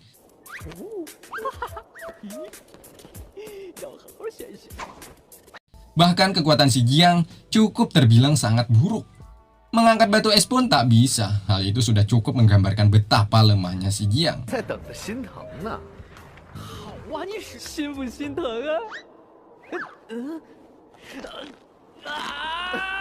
Meski begitu, Lord sangatlah tahu kekuatan si Jiang masih bisa diasah lagi, yakni dengan bantuan roh virtual yang dimilikinya. 不会想着选最小的战本军。纵使本军处于筑灵高阶时，若运气好、资质高，还能分成3个灵魂，为自己吸纳更多的元素，加速灵力出。你小子真有福气啊！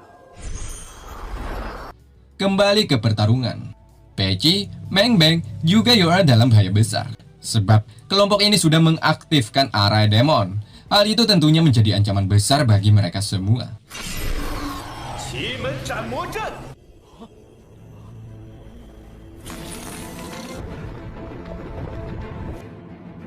又回到这里了。 Sementara jasad si Jiang masih menyerap esensi. Tapi saat di sini mulai terancam coy akan kehadiran pemuda lainnya. Secara mengejutkan, si Jiang keluar dengan jiwa berbeda, di mana ia mampu membagi roh virtualnya menjadi 4, lalu menyerap esensi yang ada di altar ini.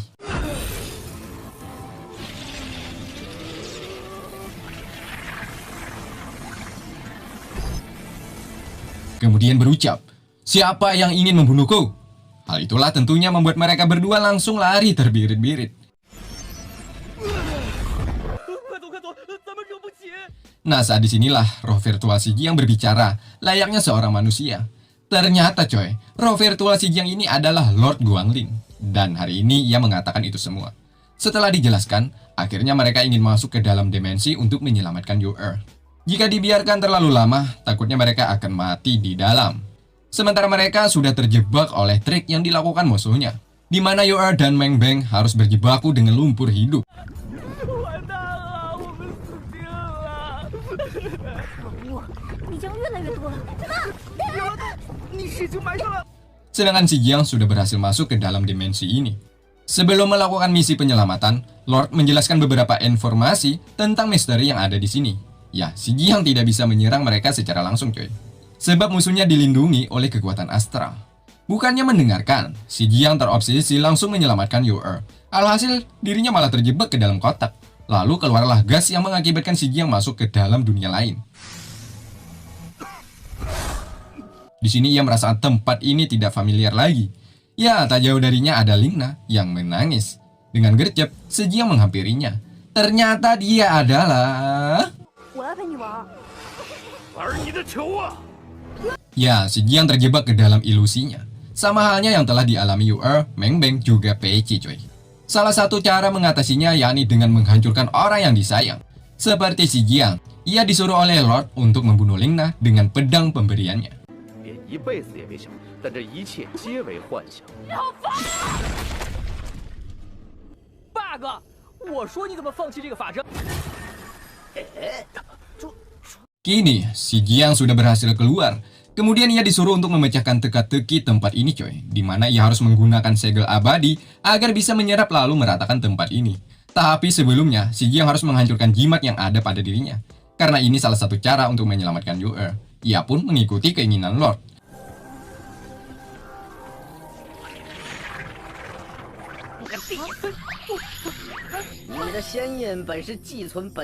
Pada akhirnya, si Jiang berhasil sedikit demi sedikit menghancurkan elemen yang dikendalikan oleh musuh-musuhnya.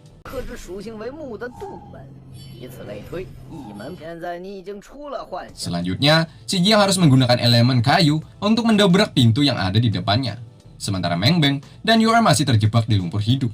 Meng Beng yang sudah jatuh hati kepadanya sekuat tenaga menyelamatkan Yu-er. Di sini ia juga sempat berpesan, jika Yu-er masih hidup, tolong sampaikan pesan kepada Meng Reng kakaknya. Lord dengan tawanya menyuruh Si Jiang untuk menuruti aturannya. Ya, tanpa jimat itu Si Jiang tak ada apa-apanya lagi baginya.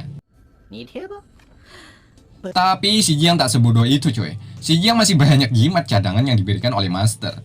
Hal ini tentunya membuat Lord semakin dipermainkan oleh pemuda ini. Alhasil, Lord tak bisa lagi semena-mena terhadap Si Jiang. Singkatnya, Si Jiang berhasil menyerap elemen musuhnya coy. Perlahan-lahan, Yu-er juga Meng Beng mulai bisa mengkondisikan di dalam lumpur. Pada akhirnya, Yu-er jatuh ke pangkuan Si Jiang. Ma, love you.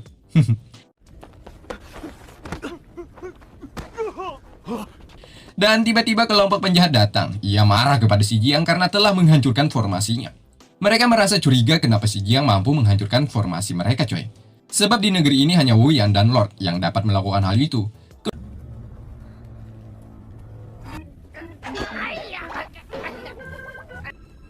不准你侮辱石江！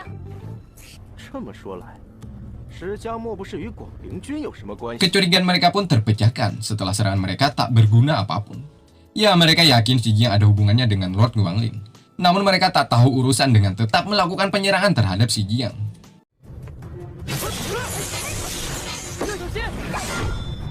和那个丧尽天良、恬不知耻的广陵君没有半。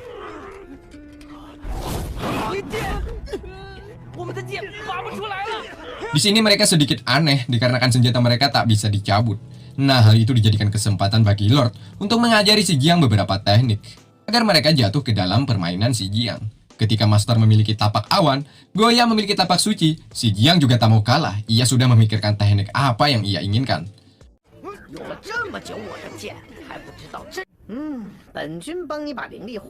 Lord mengabulkan hal itu. Si Jiang mendapatkan seperangkat alat game.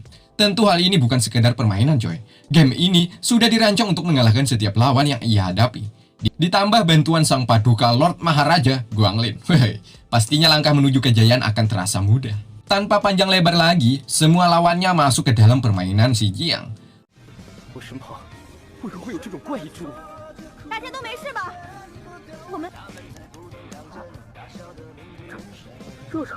Mereka akan menghadapi Si Jiang coy.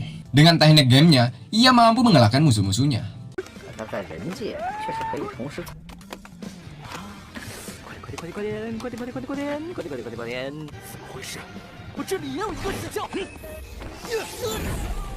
Tapi, sesaat ingin membunuh mereka, Si Jiang tersadar bahwa dia bukan tipe pria yang suka membunuh.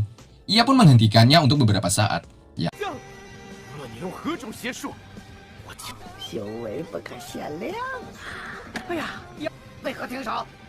本君命令你立刻杀了他！不对，我突然觉得自己好像大反派。他们 Ya, Si Jiang akhirnya memiliki cara lain, yakni dengan mengumpulkan mereka semua di titik yang sama. Lalu ia siapkan sebuah senjata dan 不是我的风格。哪有这么大的暗器啊！ 看我把他们一招搞定！当心！超级必杀！不妙，要出事儿！ Akibat kejadian tadi membuat awan semakin hitam dan guntur menyambar ke sana kemari. Hal itu menandakan seseorang telah marah atas perbuatan Si Jiang. Di sini Lord menyuruh Si Jiang agar memurnikan roh, jika tidak maka nyawanya akan melayang. Untungnya setelah Si Jiang menonaktifkan formasi gamenya, awan kembali berkilau dan suasana kembali normal. 是小师弟打穿了空间珠。 Yu-er dan lainnya bangga setelah melihat kemampuan Si Jiang coy. Sementara kelompok penjahat ini akhirnya kita mengetahui bahwa mereka berasal dari sekte Kang Feng. Mereka sedih setelah dikalahkan Si Jiang, karena sebelumnya mereka harus banyak kehilangan kekuatan jiwa untuk membayar kepada Wu Yan agar bisa diterima sebagai muridnya. Tapi hari ini mereka semua kalah. Si Jiang juga merasakan apa yang mereka rasa, sebab ia awalnya juga berasal dari desa antah berantah. Hari ini dengan ringan hati, Si Jiang malah membantu mereka dengan mengajari teknik kekuatan yang ia dapat. 什么？一定是广陵君的私生子。那个石江好让人看不懂啊，居然教我们如何抽取灵力，他到底是？ 真的可以抽起剑中灵力？ Singkatnya, si Jiang hampir saja ketahuan akibat berbicara secara langsung dengan roh virtualnya. Untung saja, ia masih bisa mengelak bahwa ia tadi berbicara melalui bahasa perut. Hampir saja keceplosan coy. Di sini membuat kecurigaan Meng Beng semakin menjadi, dikarenakan si Jiang mampu menyerap beberapa esensi sekaligus. Si Jiang belum menjawab, tiba-tiba datanglah serangan dari Jin dan Yin. Dengan satu teknik mereka berdua sudah mampu menangkap si Jiang dan lainnya. 是金婴儿了！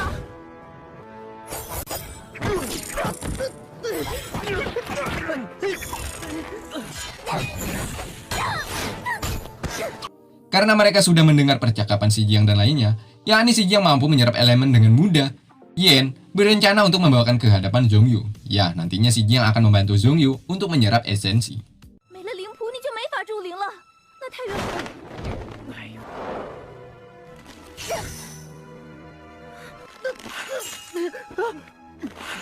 Sementara Ling Yun sudah disantap oleh seekor binatang buas. Ya, mereka adalah kelompok iblis yang di awal film bertemu dengan si Jiang coy. Kedatangannya ke sini hanya ingin masuk ke Jiohe dan mencari si Jiang. Untung coy, Ling Yun masih bisa selamat. Ya iyalah, mana mungkin ia kalah dengan binatang macam nih. Tapi sayangnya ia tertelan kembali. 人又被吞进去了。我凌云岂会被你这种牲畜吞下？ Sementara bawahan Raja Iblis tadi mencoba masuk ke dalam.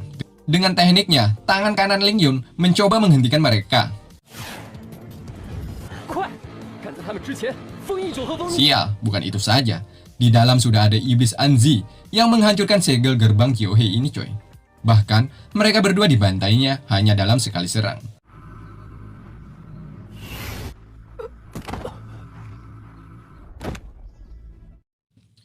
Yor dan si Peichi berdiskusi membahas tentang rencana penyelamatan si Jiang. Nah, di sela-sela diskusi mereka datanglah Ziyu.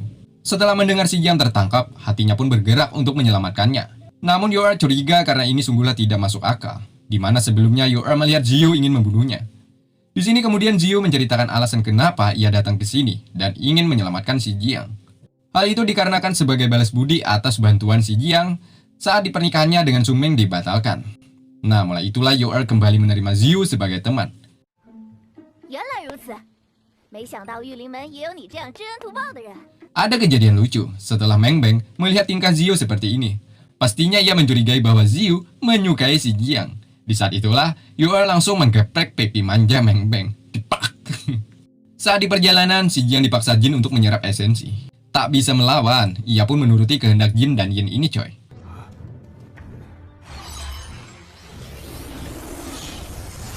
Singkatnya, si Jiang sudah berada di bawah kendali Zhongyu. Nah, kebetulan sekali, Yor dan lainnya juga datang di waktu bersamaan. Ziyu pusing, memikirkan cara bagaimana mengatasi situasi ini. Yor dengan raut wajah comelnya, ia mengatakan, "Tunggu sebentar Ziyu." Si Jiang sepertinya memiliki rencana lagi. Ya, kita sudah melihat saat ditangkapnya si Jiang.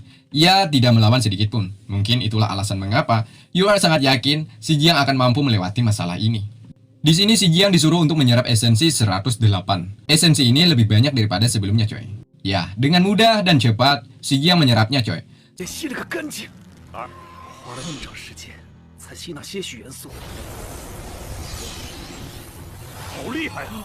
真的全部吸光。这可是108周天的祝灵台，它也能瞬间吸光吗？ Setelahnya melalui bantuan Jin dan Yin, hasil serapan tadi akan ditransfer ke tubuh Zhongyu. Namun tanpa mereka ketahui, si Jiang diam-diam menyerap esensi tersebut melalui 4 roh virtualnya. Nah, sedikit informasi, si Jiang memiliki 5 roh virtual. 1 bisa dilihat oleh semua orang, sementara 4-nya hanya si Jiang yang dapat melihat. Artinya, jika dihitung-hitung, saat di sini si Jiang menang banyak. Ia tak repot-repot lagi mendatangi ke tempat ini, sebab ia dibawa Jin dan Yin ke sini. Hehe, si Jiang gitu loh, asik. Kekuatan Zhongyu rupanya masih belum bisa dikatakan sempurna, di mana dirinya sangat kesusahan saat ingin menyerap esensi pada roh si Jiang. Pada akhirnya, Zhongyu tak kuat dan esensi tersebut meluap. 好多元素啊！元素散出去了。看，队长说的一样，元素溢出来了。二公子不必在意。 Sedangkan si Jiang kembali ke dimensi lain. Ya, Lord kagum atas rencana yang dilakukan si Jiang sebelumnya. Ditambah lagi si Jiang telah berhasil menyerap esensi begitu banyak.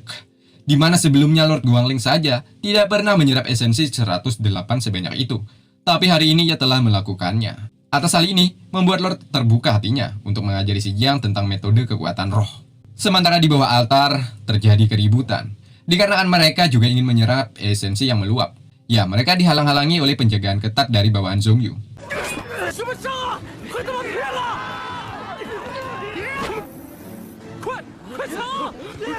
Tak lama berselang, datanglah kelompok iblis ke tempat ini, coy. 仙界就打成一片，废物，别挡道！是魔族，有何风怎么会有魔族？ Di saat semuanya takut, Yu-Er dengan rasa dendam membara, ia mencoba melawan mereka. Sebab kakek Xu mati dikarenakan para iblis waktu dulu ingin merebut lembah abadi. Dan terjadilah... 谁敢上前？好好看，看这冷薄情是怎么死的！ Ya, menurut mereka ini hanya buang-buang waktu saja. Sebab kedatangan mereka ke sini mencari si Jiang, pemuda yang dijuluki The Next Lord Guangling. Sedangkan di dalam perut binatang buas, ada Yonle, ketua iblis dengan kesombongannya ia memaki Ling Yun. Yap, ocehan demi ocehan keluar dari mulut baunya. Hal itu tidak membuat Ling Yun baper atau semacamnya. 是，报告阴雷大人，属下确实感觉到我。凌云，现在你彻底足以证明我阴雷乃是智勇双， Setelah cukup lama mengoceh, Yonle mencoba melancarkan serangan pertamanya dan 乃是我阴雷真正的境界，不得超生！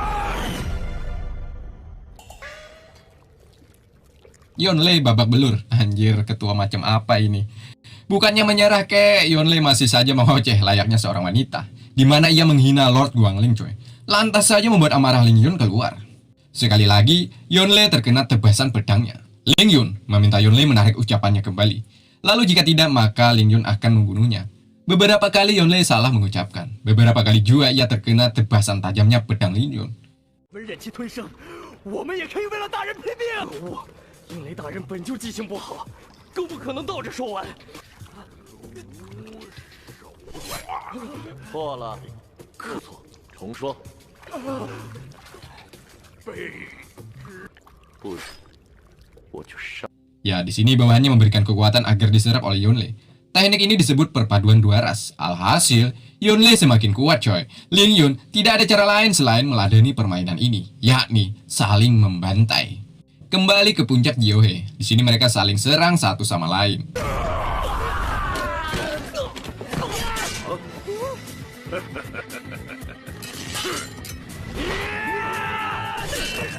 Sementara si Jiang disuruh Lord untuk lari, sebab iblis di bawah ingin menangkapnya. Dengan polosnya si Jiang menjawab, bukannya iblis ingin menangkapmu, wahai paduka Lord Maharaja Guangli?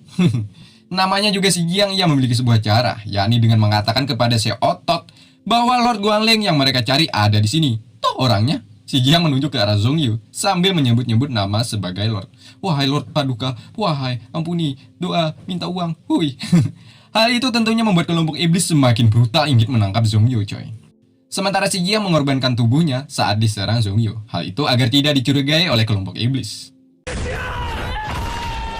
Ya, Zhongyu, Jin dan Yen harus main ke dalam permainan ini. Mereka harus melawan para iblis ini. Sementara Lord akhirnya lega setelah si Jiang bisa selamat kembali. Alhamdulillah. Kembali ke pertarungan. Semua murid saling tumpang tindih, saling membantu. Begitupun dengan Zhongyu, ia sangat yakin akan mengalahkan ketiga iblis ini. 班想，总算没白给他们整。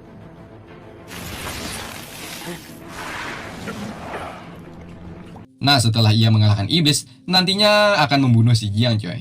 Jika Zhongyu berhasil mengalahkan iblis ini, maka akan menjadi sejarah dalam keluarga Zhou.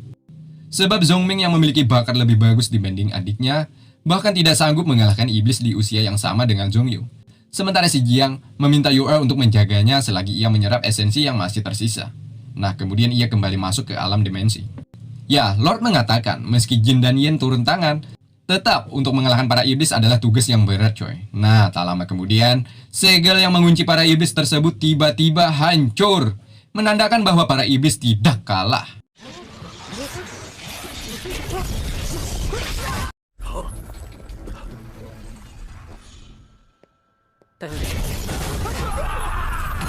Segel mereka dapat dihancurkan oleh kelompok iblis. Alhasil, satu persatu dibantai oleh kelompok terkuat saat ini, yakni kelompok sang pemburu Lord. 怎么还没搞定他？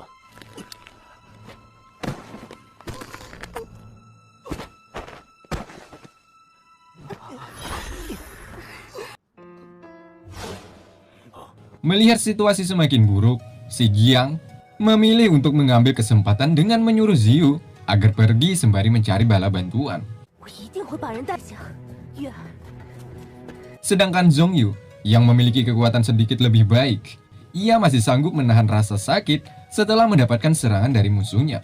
Ya, mereka para iblis sudah menganggap Zhongyu adalah reinkarnasi Lord Guanglin. Tentunya membuat si botak terobsesi untuk menghabisinya. 灵君转世还挺棘手呢，这么轻而易举的破了我的全力一击，一样能斩杀我。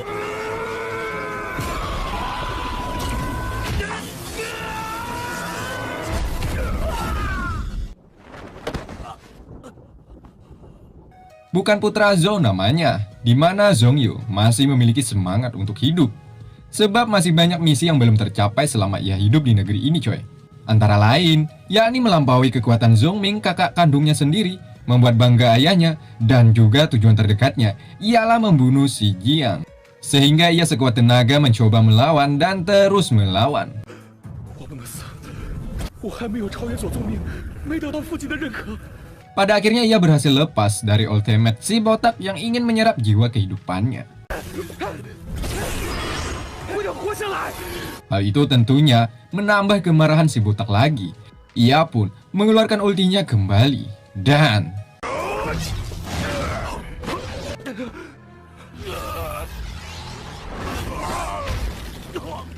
untung saja Yin datang menyelamatkan tuannya, yakni dengan mengorbankan tubuhnya menahan serangan musuhnya. 二公子别怕，你是第一要巧妙使用灵力。 Kurang apa lagi coba Yin ini? Satu kata untuk Yin, mengagumkan. Jin juga turun tangan. Ia mengunci ketiga iblis ini. Setelahnya, ia menyuruh Zhongyu untuk menyerangnya. Tapi, apa yang terjadi? Zhongyu malah menjadi pemuda pengecut. Dirinya memilih untuk lari dari pertempuran ini. Sebab, ia pesimis untuk memenangkan pertarungan ini melawan para musuh-musuhnya. Bangke kali nih anak. 现在，我现在就不，你们不知道这三个魔族有多可怕。 Alhasil Jin dan Yin ditinggal. Meski Yin sudah mengorbankan tubuhnya demi memenangkan pertarungan ini, tapi nyatanya tuannya malah menjadi pengecut. Saat itu, Zhongyu beserta bawahannya lari meninggalkan puncak Gyeohe ini. 快呀！不好，左宗一想逃， Kalian para budak yang mau selamat, ikut aku naik perahu terbang.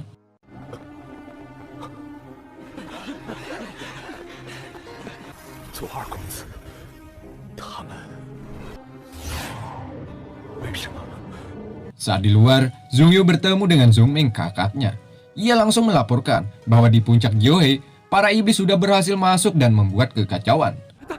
大哥，魔族闯进了酒后。 Zhongyu enak sudah bisa keluar. Sementara Jin dan Yin disikat oleh para iblis ini coy. Kasihan juga ya, padahal niat ingin menolong tuannya, tapi akhirnya ditinggalkan. Nyesek. 九和风被封印了。 Sementara para iblis dan semua yang berada di puncak Gyeohe sudah disegel oleh kekuatan Zhongming. Segel ini memiliki kekuatan yang luar biasa. Hal itu sudah cukup membuat para iblis tidak bisa keluar dari tempat ini.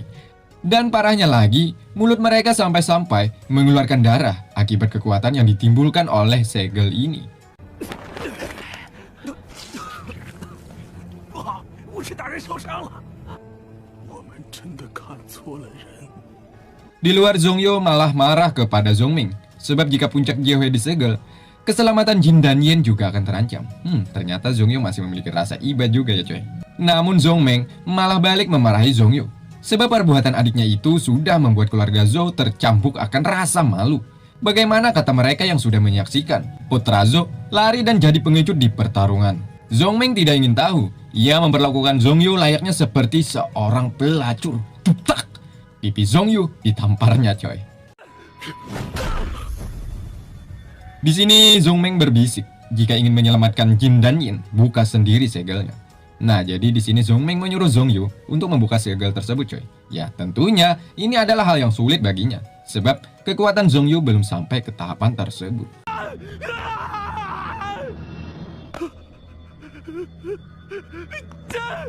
为兄不拦你。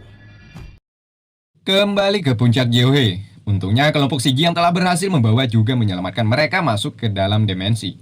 Si Jiang tidak pandang bulu, meski itu musuh kek, lawan kek, mantan kek. Mereka yang masih hidup semuanya dibawa ke tempat ini untuk diselamatkan nyawanya.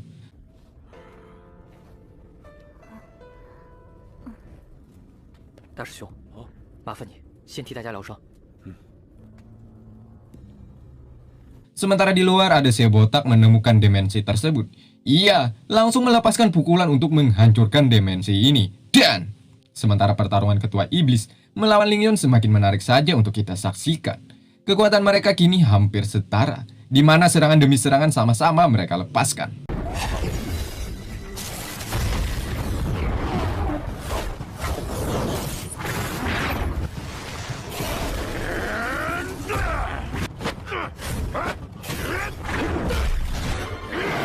Ya, di sini ketua iblis mampu membagi tubuhnya untuk membuyarkan pandangan Lingyun. Alhasil, ia terjebak dengan teknik ketua coy. 抱歉，我赶着救人。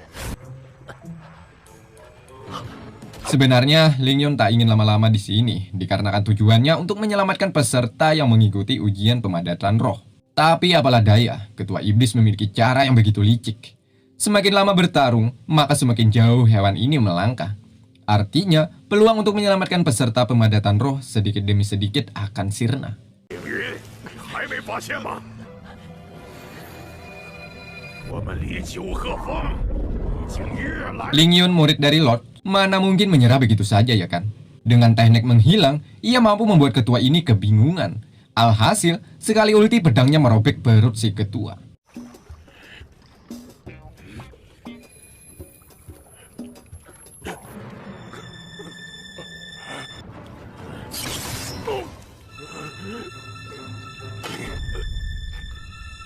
Wow, ketua masih bisa melawan coy. Lagi-lagi ia melakukan teknik yang sama kepada Lingyun. Dan 休要猖狂！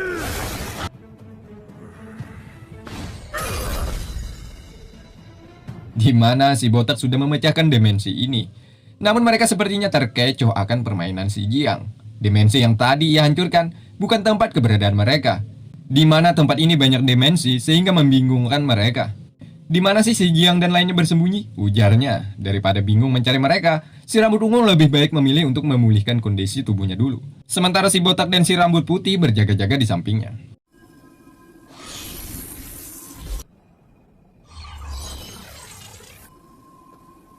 Sedangkan si Jiang ia masuk ke dunia roh. Di sini Lord malah memberinya saran untuk lari juga coy. Aduh coy, ini Lord atau apa sih? Oh gini amat ya. Namun sarannya tersebut berbanding terbalik dengan pikiran yang ada di benak si Jiang. Si Jiang sebenarnya bosan juga terlalu lama tinggal di negeri ini. Namun setelah ia mengenal beberapa orang di sini, kebosanan tersebut semakin hari semakin pupus. Ditambah lagi, si Jiang berencana akan menyelamatkan negeri ini dari ancaman para iblis. Nah, di saat itulah Yor mengatakan kepada si Jiang bahwa para peserta lainnya ingin melawan para iblis. Sebab mereka sudah muak akan kerusakan yang dibuatnya. Ya, meski nanti hasil akhirnya tidak tahu, yang penting lawan dulu, kalah urusan belakangan, mantap. Yen ikut bicara. Hei anak muda, kalian jangan terlalu ambisius dulu. Tuh lihat Zhongyu yang memiliki kekuatan luar biasa saja dengan mudah dikalahkan. Apalagi dengan kalian yang cuma bisa makan nasi sama garam. Apa yang bisa kalian andalkan? Ya, mereka semua termasuk si Jiang menghiraukan ucapan Yen tadi coy. Meski pada dasarnya ucapan Yen ada benarnya juga sih. 就算死，也要拉着部族一起死！师兄，就算我们死在这里，也要为后人保下九鹤峰，还可以去其他地方驻灵。可我们散修只有这里。 Tapi si Jiang penuh dengan percaya diri akan ikut serta, melawan juga menghancurkan para iblis. Di sini mereka memiliki beberapa ide untuk menghancurkan para iblis coy. Ada mengorbankan satu nyawa yang dianggap tidak berguna di kelompok mereka sebagai umpan. Tapi cara ini terlalu beresiko coy. Kemudian ada lagi cara dengan mencabut larangan di lengan iblis. Nah nanti, dengan berhasilnya mencabut maka akan menimbulkan awan hitam dan guntur menyambar. Ya sama seperti yang telah dilakukan oleh si Jiang sebelumnya coy. Di mana ia sempat memancing guntur dan awan hitam. Pastinya hal itu juga memerlukan satu pancingan. Yakni dengan serentak, si Jiang ditunjuk mereka untuk menjadi Lord Guanglin.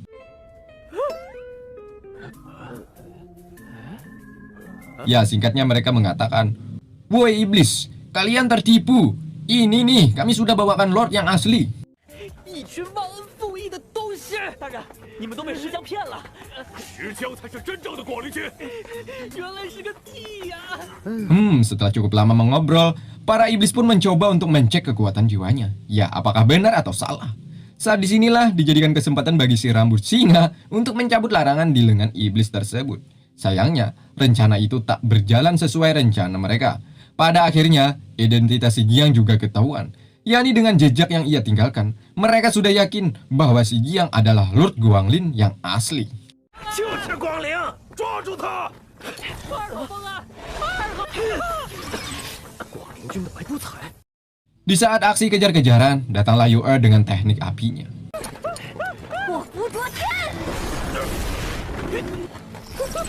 Begitupun dengan pemuda lainnya.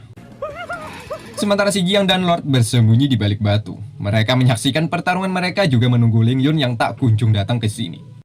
连我凌云徒儿的一根小指，这什么破步法，居然这么厚凌厉！这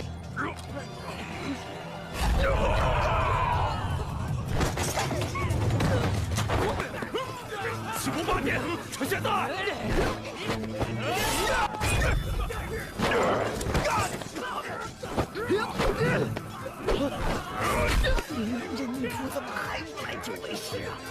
Di saat semua pemuda dibantai oleh para iblis, tepatnya di dalam dimensi ada Yen mencoba menyelamatkan nyawa Jin. 算了吧，外面那群蠢货都没放弃，我怎么可能放弃坚持住？我的本命兽竟无耗尽。 Sedangkan si rambut ungu, sepertinya kondisinya sudah pulih. Ya, di sini ia juga bersiap untuk membabi buta, menghancurkan pemuda negeri ini.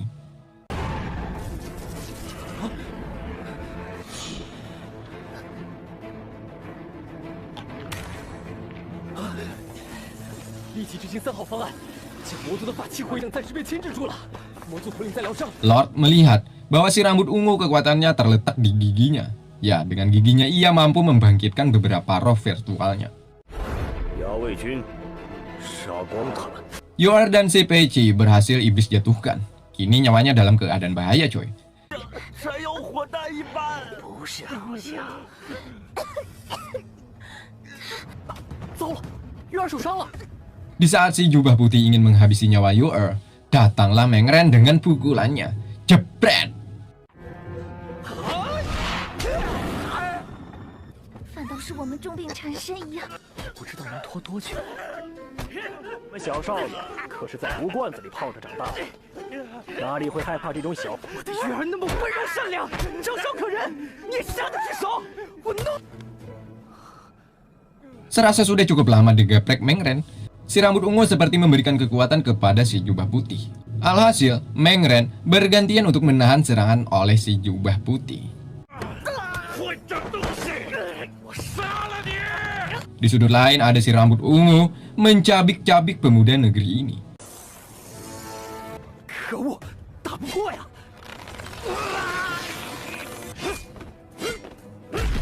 Setelahnya, ia juga memberikan kekuatan kepada si botak. Nah, hal itu akhirnya mengingatkan Lord bahwa gigi milik si rambut ungu dapat menyerap kekuatan dan membangkitkan kepada siapa saja yang ia inginkan. Hal ini terjadi terhadap si botak dan si jubah putih. Tak lama kemudian, Ziyu datang bersamaan dengan si kuping besar beserta putrinya, si alis seruncing. Si kuping besar membawa tangan kanan Ling Yun yang sudah ia ikat, lalu berkata, "Woi Ziyu, mana orang yang melempar kami ke dasar sungai?" Ziyu kemudian menunjuk ke arah 3 iblis tersebut, bahwa mereka lah yang telah melemparnya ke sungai. Ya, padahal pelaku sebenarnya ialah si Jiang dan si Peci. 好久没有活动筋骨了。害得俺宝贝饿。你们2人联手，先杀鬼谷叛徒。 Alhasil mereka dari lembah hantu melangsungkan pertarungan melawan para iblis.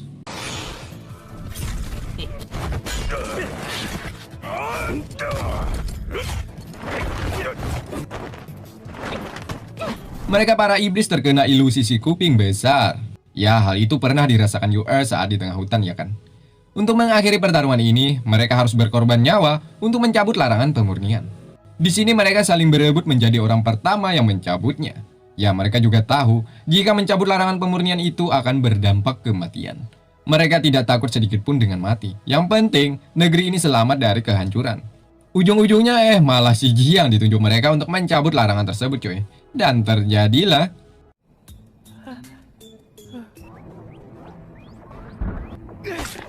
白不踩，快躲开！快继续用幻术啊！这太远了。 Ya, kita sudah melihat ada dua pemuda yang mengorbankan nyawanya demi menyelamatkan negeri ini coy. Hal itu membuat si Jiang sangat sedih. Andai saja ia lebih kuat dari ini, mungkin mengorbankan nyawa orang lain tidak akan pernah terjadi. Di sela-sela kesedihan itulah, tiba-tiba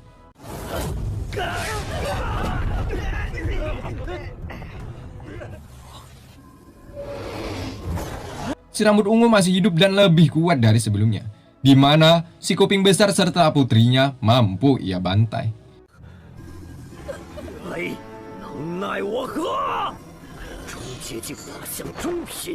Kemudian ia bangkit dengan roh virtual yang lebih gila. Hal ini bisa berdampak puncak Joe akan ikut hancur juga coy, akibat kekuatan yang ia timbulkan. Begitupun dengan roh kehidupan mereka, seakan-akan merasakan efek yang begitu besar. Mereka semua mulai kehilangan kekuatannya.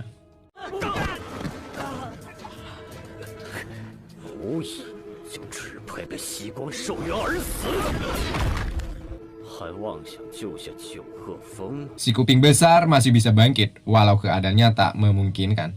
Ia pun mencoba membawa putrinya untuk meninggalkan tempat ini. Nah, di saat semuanya mulai kehilangan putus asa, si Jiang mengambil benda di tangan roh virtualnya, yakni pedang Lord Guanglin yang bernama Pedang 9 Naga.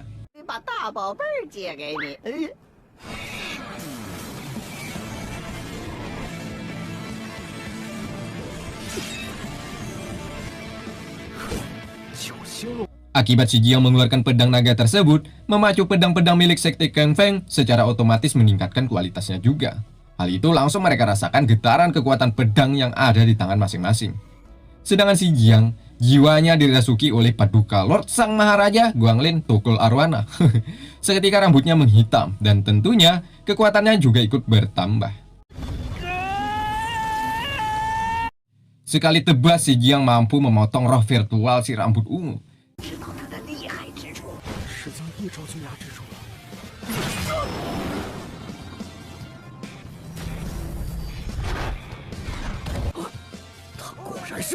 Kemudian si rambut ungu menyerap lagi kekuatan jiwa agar bisa memulihkan tangan roh virtualnya kembali. Ya tentunya roh virtual si rambut ungu kembali mengamuk sejadi-jadinya.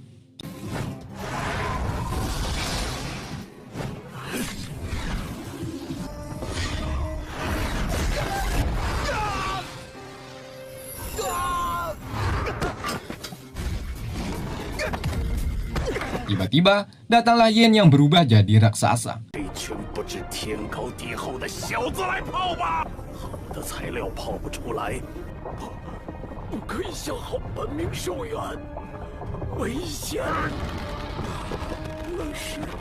Sementara itu, Lord malah lari ke semak-semak hutan belantara. Lord macam apa ini coy? Si Jiang marah sejadi-jadinya. Sebab Lord membawa jiwanya untuk lari meninggalkan medan pertempuran. Lord memiliki rencana lain, coy. Ya, di sini ia telah memberikan sebuah pedang 9 naga ini untuk si Jiang. Sementara mereka melangsungkan pertarungan, sejenak kita pantau pertempuran ketua melawan Ling Yun. Ketua disibukkan atas bersembunyi Ling Yun. Anjay, Lord dengan muridnya sama-sama saja. Suka mempermainkan musuhnya ya kan, coy. Di sini akhirnya kita mengetahui alasan mengapa para iblis datang ke negeri ini, coy. Yakni dikarenakan dulu Lord Guanglin telah mencuri benda yakni yang bernama kristal biru. Bukan itu saja, Lord juga memainkan seorang putri dari kerajaan iblis, di mana ketua sangat mencintai putri itu. Namun harapan itu pupus coy, dikarenakan olah dari Lord yang bernama Guanglin Tukul Arwana. Kembali ke tempat si Jiang, dirinya telah dibawa Lord ke sebuah tempat, di mana tempat ini dipenuhi dengan elemen emas. Untuk menjadi lebih kuat, si Jiang disuruh Lord untuk menyerap elemen yang ada di sini, agar memudahkan untuk mencairkan roh.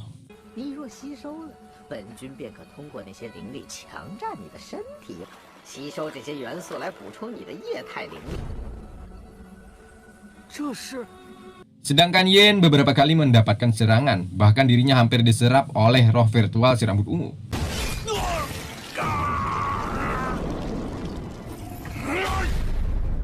不会给你机会。 Namun di saat itulah Jin datang bersama Xiu.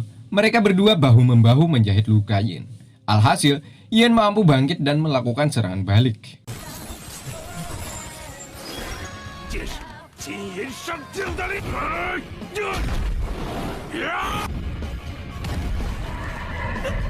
Sedangkan sang pengadil meminta Zhongming untuk melepaskan segelnya. Sebab jika dibiarkan seperti ini, semua orang yang ada di dalam akan mati.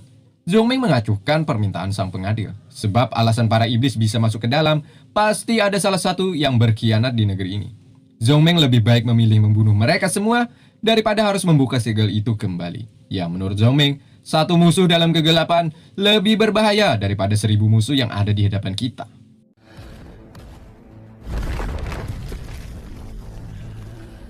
Kembali ke puncak Yohei, Yin melangsungkan pertarungannya melawan si rambut ungu.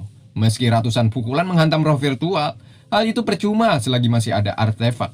Roh virtual tersebut kembali utuh yang dimana sebelumnya telah dihancurkan beberapa kali. Yin pun memutuskan untuk menghancurkan artefak tersebut coy. Namun sial, terlambat. Alhasil, Yin harus menanggung akibatnya. 一直恢复。金老鬼，先去。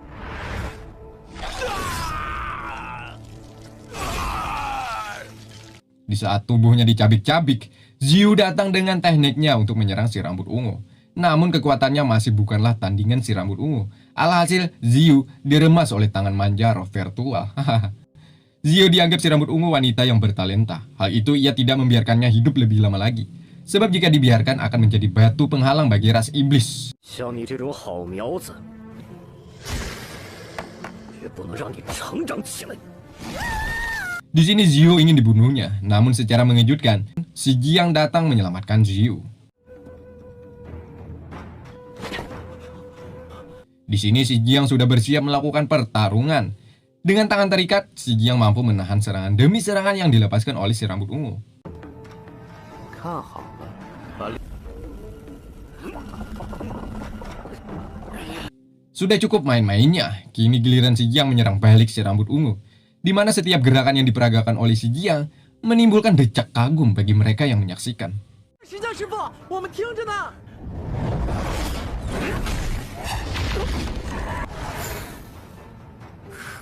望灵君的私生子啊！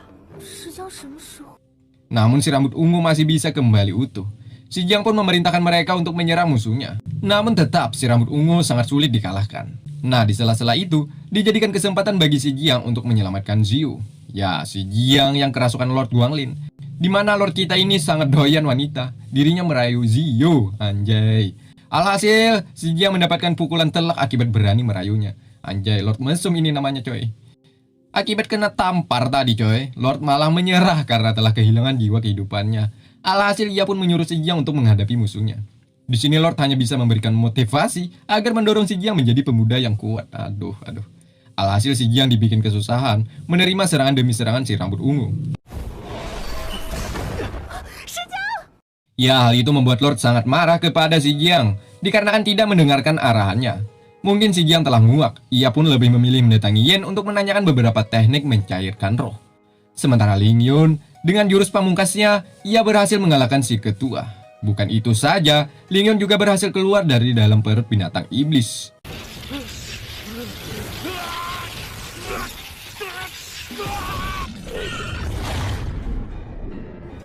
Si Jiang saat itu diberikan kekuatan sejenis artefak yang disebut Golden Crown. Ya, artefak itu sebelumnya pernah mengalahkan Jenderal Iblis coy. Setelah memberikan artefak itu, mereka berdua mulai memudar. Setidaknya mereka sangat bangga karena telah menemukan pemuda berbakat yang menggantikan tahta Jin dan Yin, yakni si Jiang.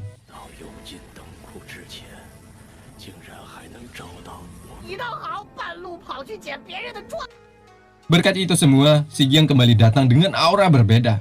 Ia mampu menjatuhkan si rambut ungu.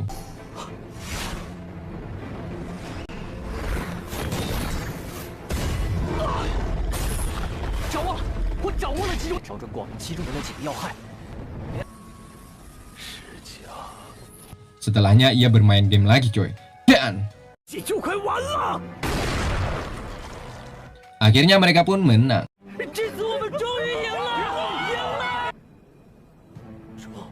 Si Jiang mendapatkan jiwa kehidupan yang akan diberikan kepada Jin dan Yin. Dengan itu setidaknya mereka berdua tidak jadi memudar lalu mati. Ya, namanya juga pria sejati. Jin dan Yin menolak. Ia lebih memilih mereka untuk menggunakan jiwa kehidupan dibandingkan dirinya berdua. Sehingga kesedihan tak bisa ditawar-tawar lagi.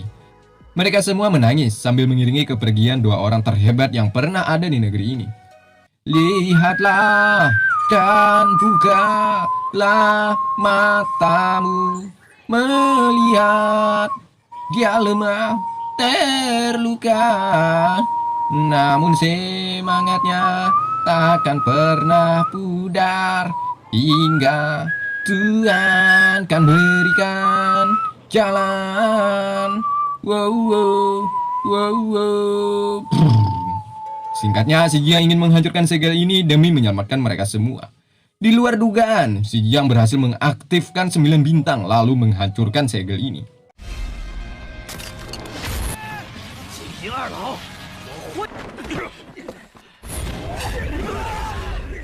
Nah, saat di luar, mereka bertemu langsung dengan Zhongming. Di mana Zhongming setelah melihat artefak milik Jin dan Yin, tentunya mereka semua beranggapan si Jiang lah dalang utama yang berkhianat di negeri ini. Si Jiang dituduh telah bekerja sama dengan ras iblis, coy.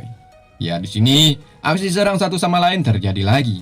Namun di sela-sela itu, Ziyu angkat bicara bahwa si Jiang telah menyelamatkan mereka semua untuk keluar dari segel ini. Zhongming tambah marah. Setelah melihat Ziyu dekat dengan si Jiang.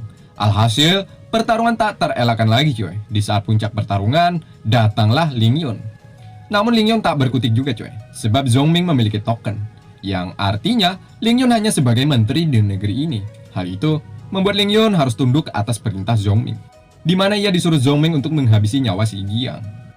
Ya, si Jiang dengan nada tinggi, "Woi Meng Meng, kenapa kau tak hadapi aku saja secara langsung?" Nah, di saat itu, Ye Yuan juga datang untuk membantu si Jiang. 石江，程家也护不了你，左家可不止你一个儿子。Di mana Zhongming tidak sanggup saat berhadapan Ye Yuan, coy. Alhasil, ia pun memilih mundur. Kelak suatu hari Zhongming telah bersumpah akan membunuh si Jiang. Sementara film diakhiri dengan senyuman si Jiang bersama lainnya. Dan film pun tamat. Untuk season 3-nya masih menunggu, coy. Akhirnya Mimin bisa tidur dengan nyenyak. Bertemu lagi di video lainnya bersama saya Sang Paduka Lord Maharaja Tukul Arwana. Saya tutup dengan wassalamualaikum warahmatullahi wabarakatuh.